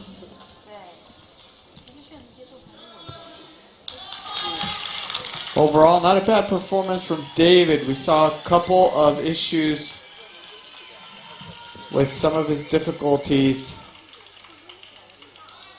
We'll have to see how the judges score the overall performance, some of the technical requirements, and just the overall usage of the weapon.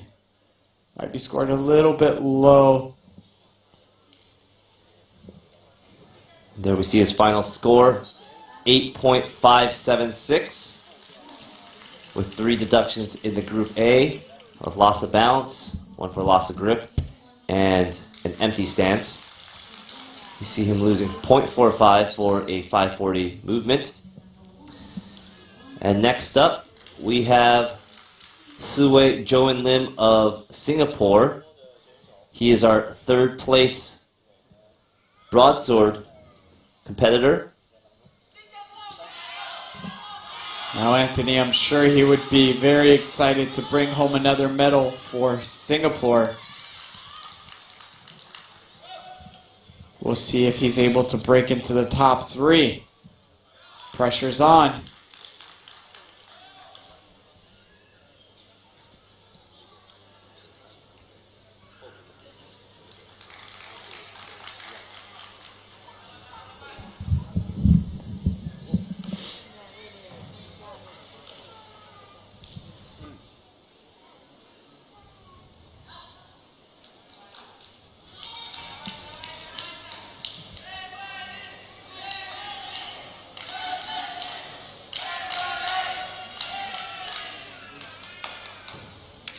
720 jump inside.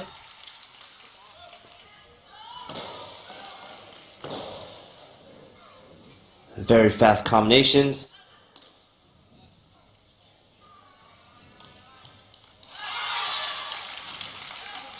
Very nice and controlled landings on those difficulty movements. Jump outside 540.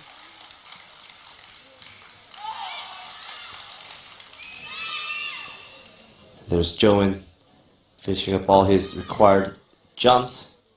We're expecting to see him turn it up.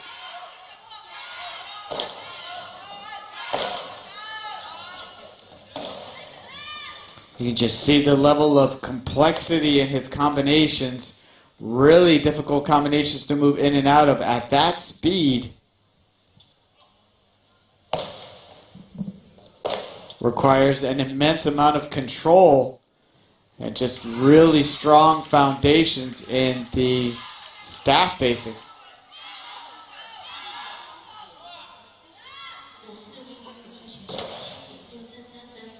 Arena number 2, number 5 as the final score is 7.673. Arena number 2, number 117.005. A very strong performance by Siwei Joan Lim of Singapore. There's a recap of his jump inside 720.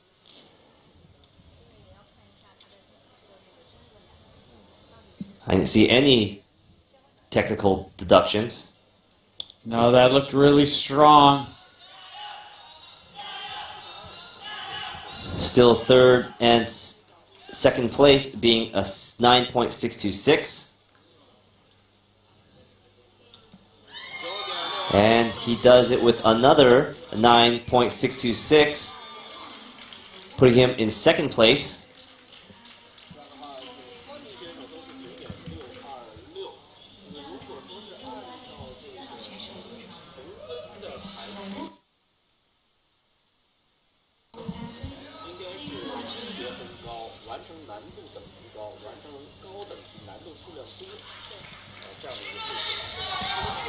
Next up from Italy, Fabio Angelo Moschetto.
So Mario, it's really interesting to see our top 4 athletes, 3 of them having the same score, tied scores.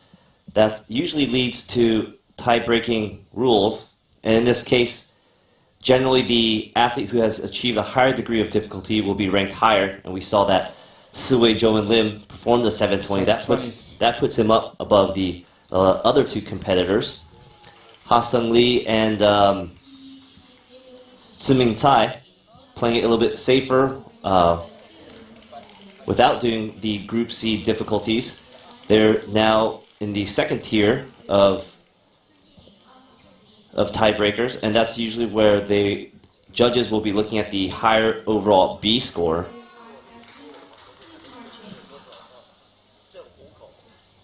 In this case, those 2 athletes having a flawless performance with A and C. Ha-Sung is on top with a higher B score. Final score For Fabio, 7.903.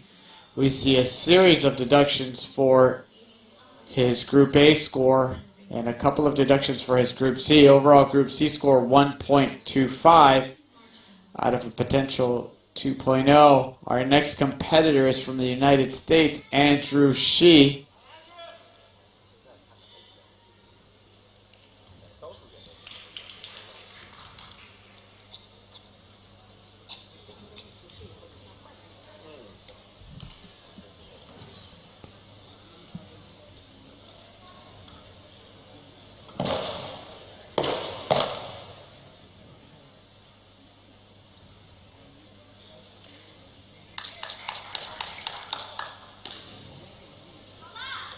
Jump outside 540 into horse stance, jump front kick aerial, into a jump inside 360 to horse stance, jump outside 360 to horse, into a jump front kick to sitting stance. So far so good for Andrew.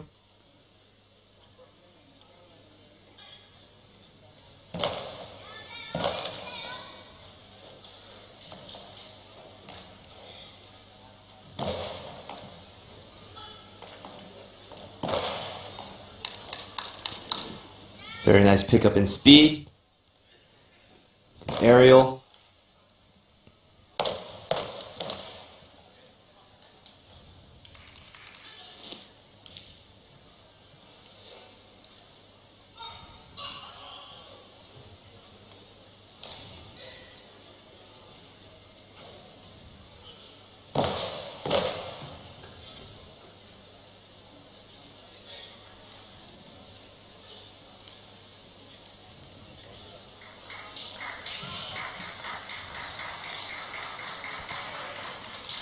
And a sharp performance by Andrew Shi of USA.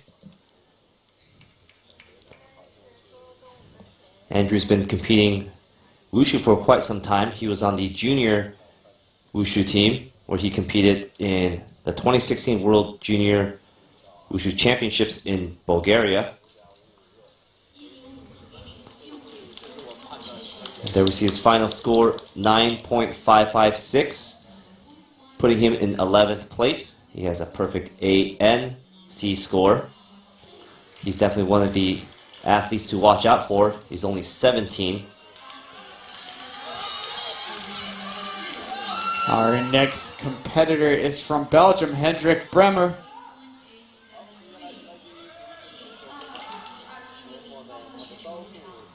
Arena number 2, please march in. Arena number 1, athlete, please march in.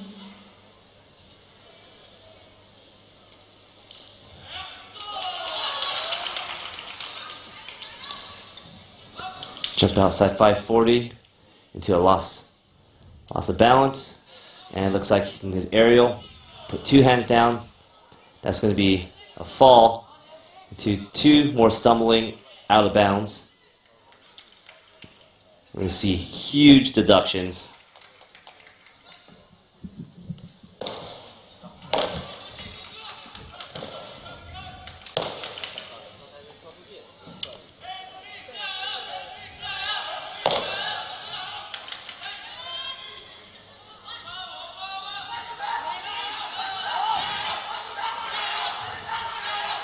Well, there goes another deduction there, and another. Looks like he's having a couple of issues.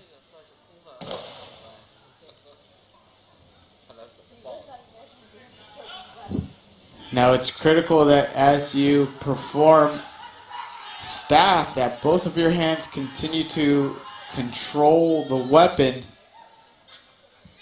and that at no point in time one of your hand leaves the staff in an uncontrolled manner, or you face a 0.1 deduction or worse, as a lot of these movements can compound each other and you can get other deductions from your overall performance score. There he has another fall. This is just not his day.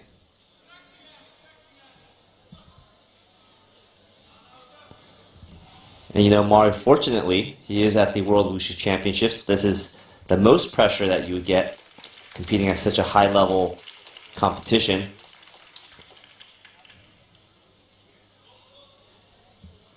I'm sure Hendrik will go back and use this experience to help him get better.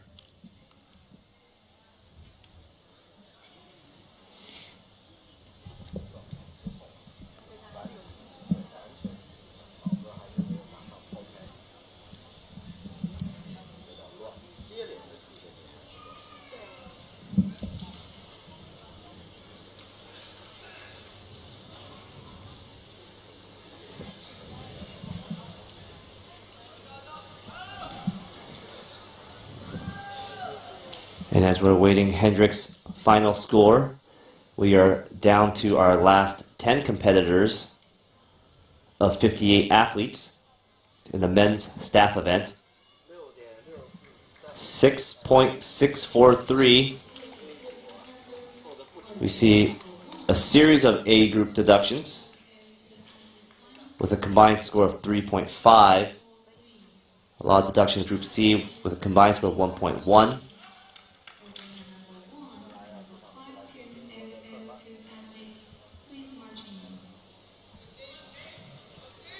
Next up from Great Britain, we have Steve Coleman.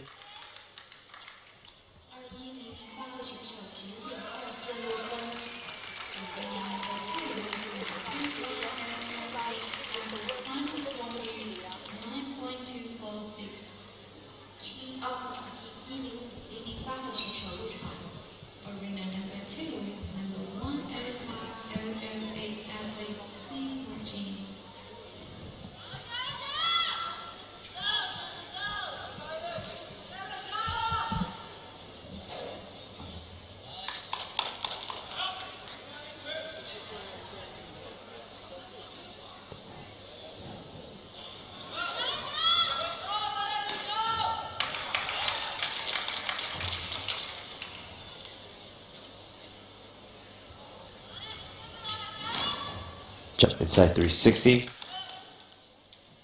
A slight loss of bounce there.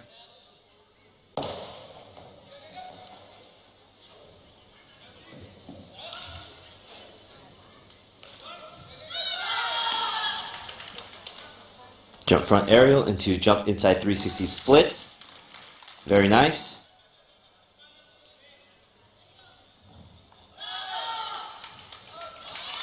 Jump outside 360. Speeding up into his flowers.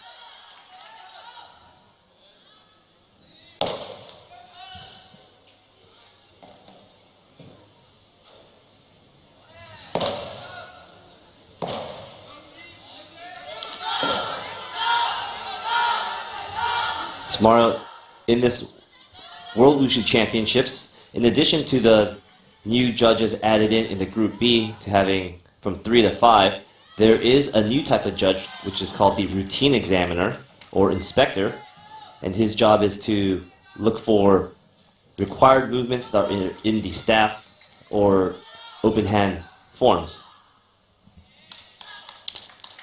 Yeah, Anthony, it's really good to see a lot of these new rules and judging methods being implemented. I think it really forces athletes to ensure that they focus on their fundamentals and ensure that they incorporate movements into their routines that really demonstrate elements of the weapon or style. Final score for Steve Coleman, 9.483. Perfect A score, perfect C score.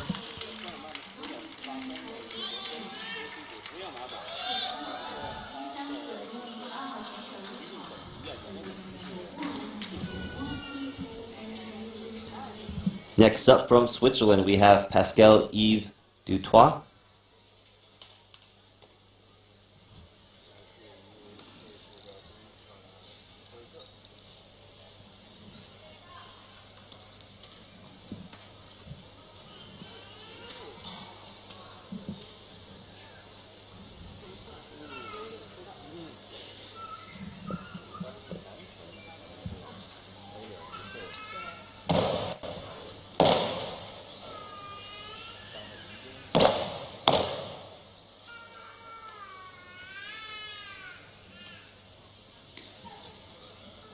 Jump outside, slight bobble.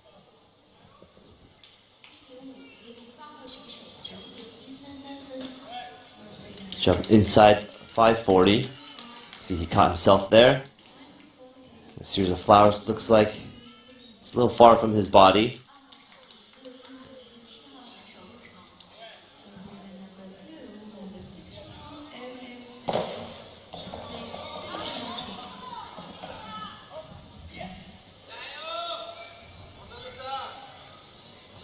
See an aerial twist.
We'll stand by for Pascal's final score.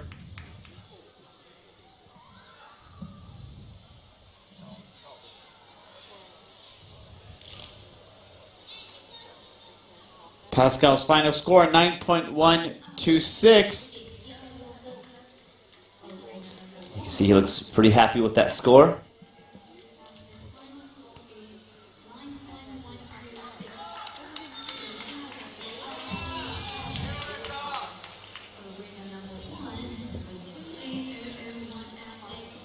And standing on the sidelines, we see Chile's Ariel Milton Mancia Barrientos. We are down to our final 8 competitors for this evening.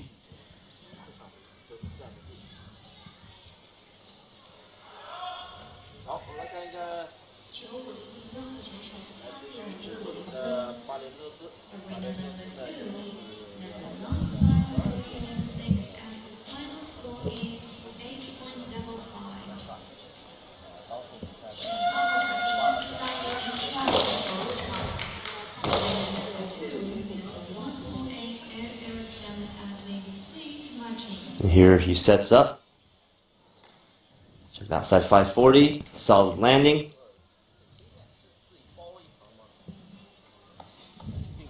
Butterfly twist 360, jump inside 540. And then let's jump outside 360 to horse stance and jump inside 360 to horse stance. And here's one of those required movements.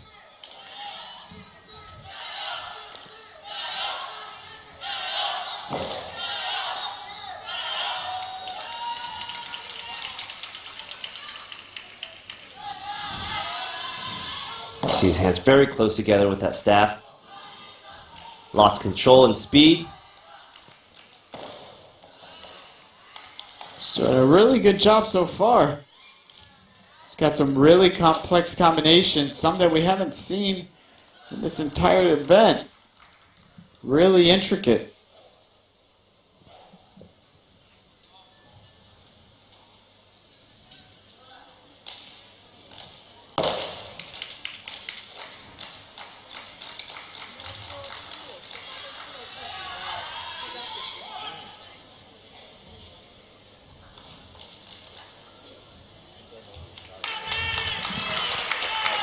A very nice performance by Ariel Barrientos of Chile.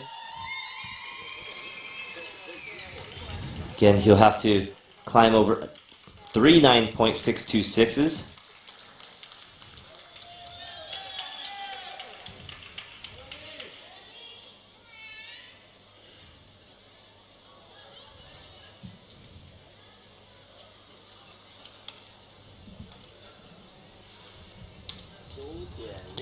Final score for Ariel, 9.046. And it looks like he got 2 deductions in his Group C, 0.45, which suggests it is a B-level difficulty.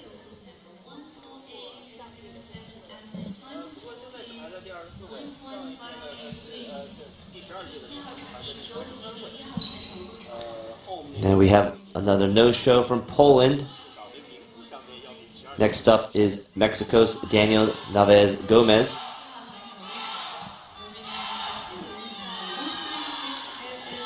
Still to come, we have a lot of strong competitors left over.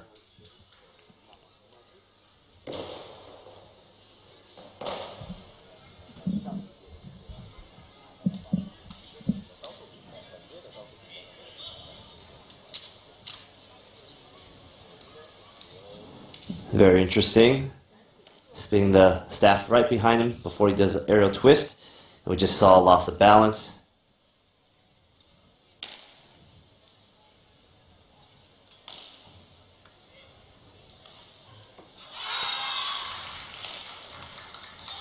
Looks like he might have missed his foot in that 360 jump outside.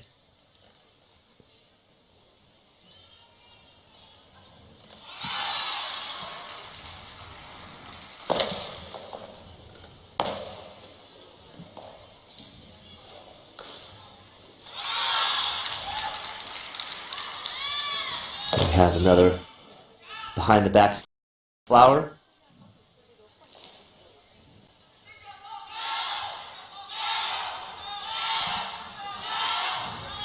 Tomorrow we see Daniels has a lot of power, using a lot of that coming from the core, but we do see that some of his lines from the staff a little bit off center. Yeah, some of the control and some of the mobility in his hips and his ability to get down into stances quickly and explosively looks like he could have a couple of difficulties. Some difficulty getting down there. Also, just the overall controls just not quite where you'd want to see it, particularly when you've got to break into the 9/6s.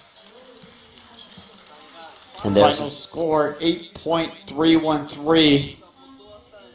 We see deductions, 2 Group A deductions for a loss of balance, 4.8 out of potential 5.0. Overall Group C score 1.10. Next up, from Iran, we have Sayed Mohammad Hosseini.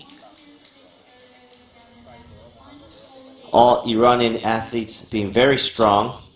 He took 5th place in men's long fist with an event with 78 competitors.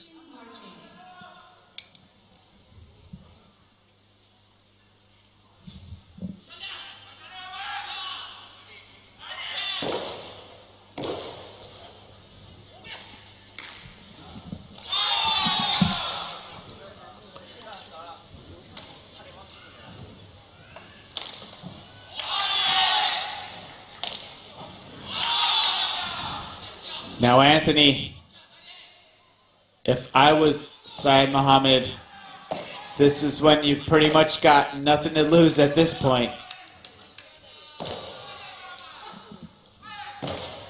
That's right. At this point, just getting through all his difficulty movements, he can just turn up the notch. This is going to take everything that he's got to try to secure a medal. He's really got to push, really can't be conservative here.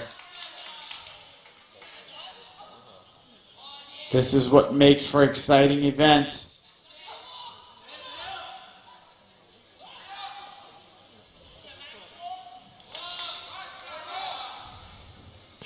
There we see him keeping up that intensity.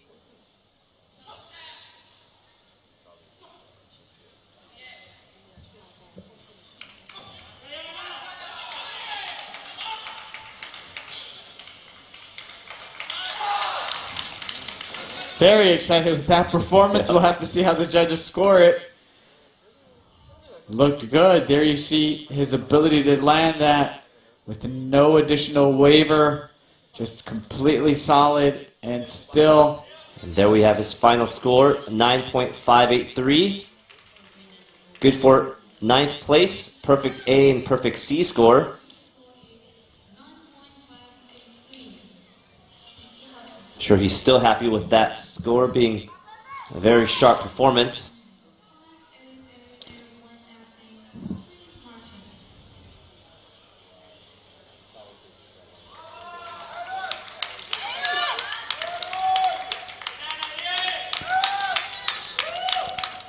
Our next competitor is from France, Lone Drard. We are down to our final 4.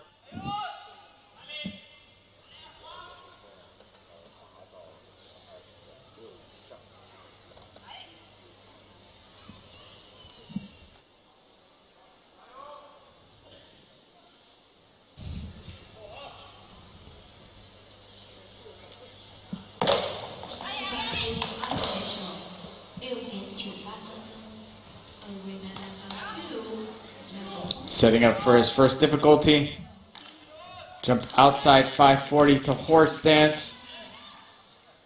Jump front kick aerial. Into a jump inside to split.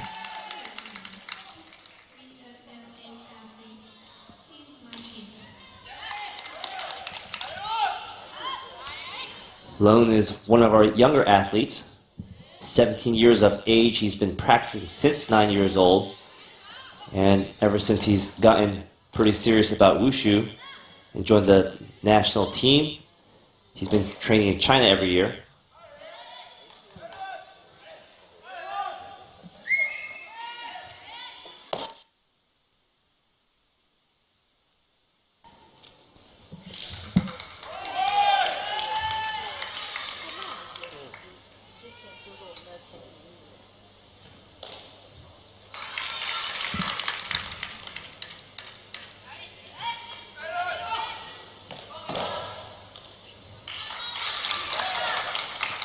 A very nice drop stance, you can tell.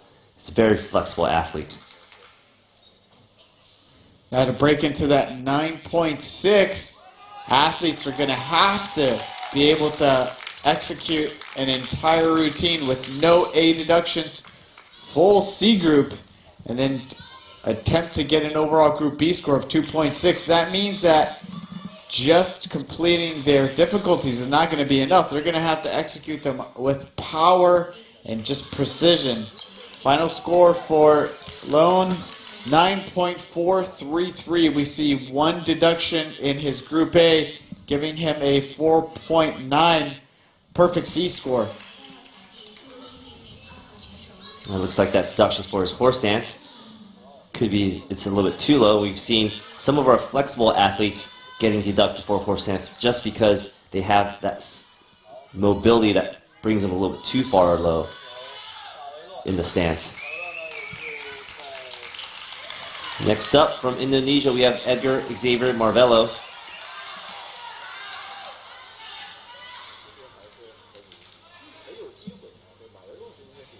He is our gold medalist from men's Tangtren, an event with 89 competitors.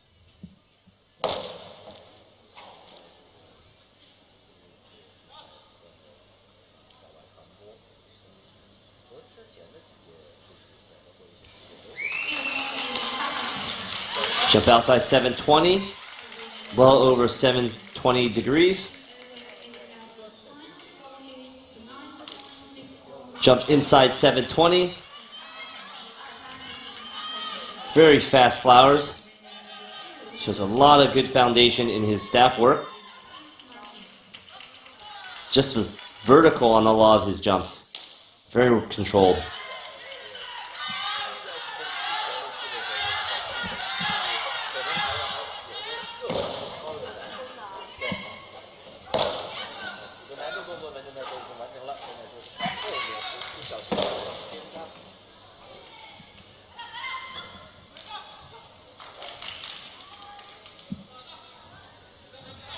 Aerial twist 360.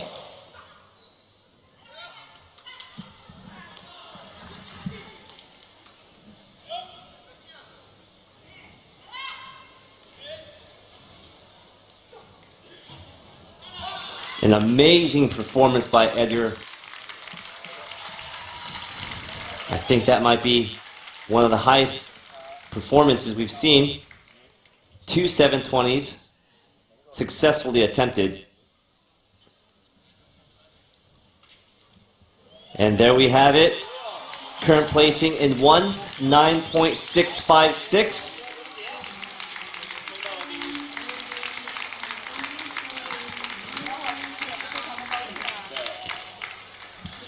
56 athlete in a field of 58 competitors. And he pulls out the first place. We'll see how that holds up. Only 2 competitors remain. We still have Sungjae Cho of Korea in second place with Suwei Joan Lim in third place. Next up is Dylan Liu from Canada.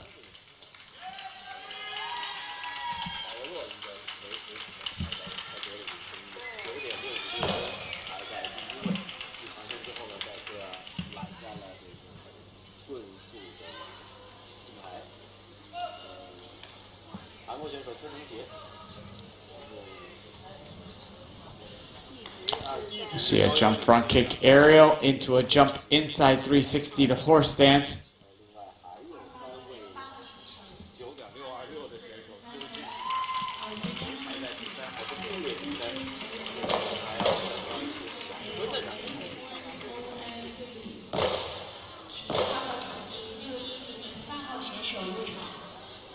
Arena number 2, number 6188 athlete, please marching.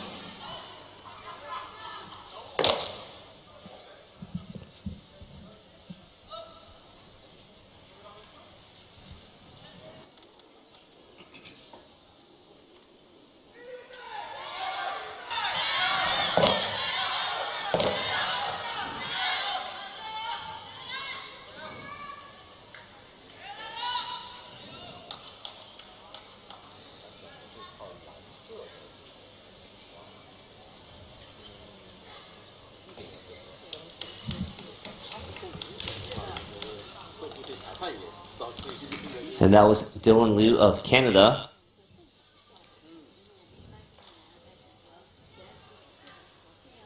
Pretty good performance. But we can see that his staff work is not quite up to par with the other athletes. And there is his final score, 9.360. Perfect A score. 1 deduction for his connection of his 540.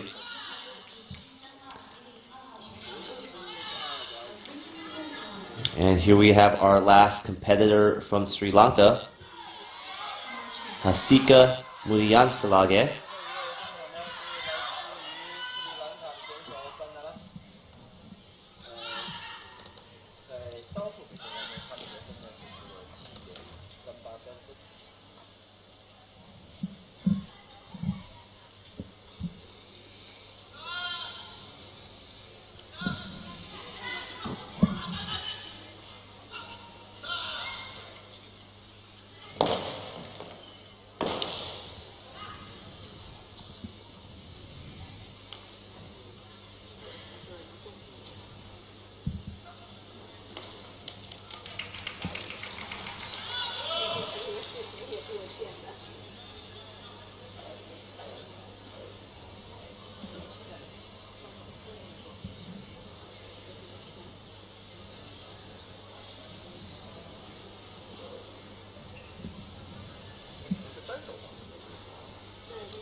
Arena number 2, number 6188 athlete, final score is Looks like he lost grip right there.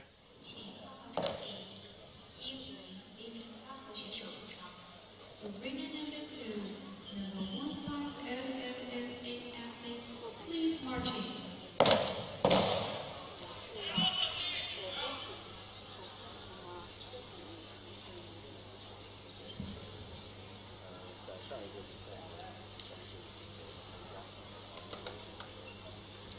And we'll stand by for Hasika's final score. He is our final competitor for the evening.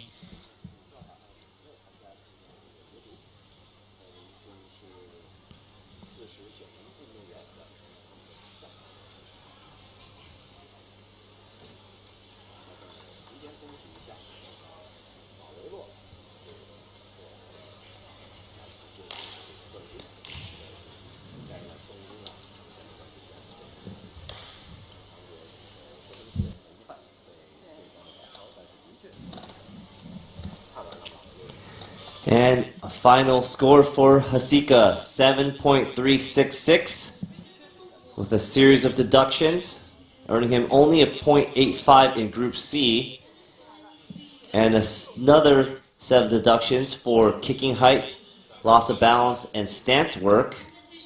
And there we have our final list. Edgar Xavier Marvello of Indonesia in first place, Sung Jae Cho of Korea in second, with Singapore's Suwei Joan Lim in third place.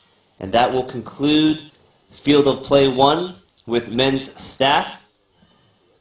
Still going on, we have Field of Play 2 with women's long fist. They are 35 of 45 athletes in.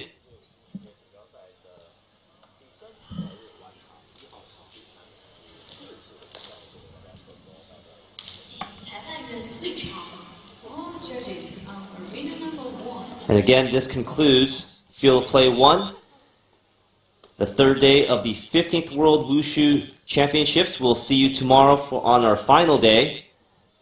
This is Anthony Chen and Mario Martinez signing off.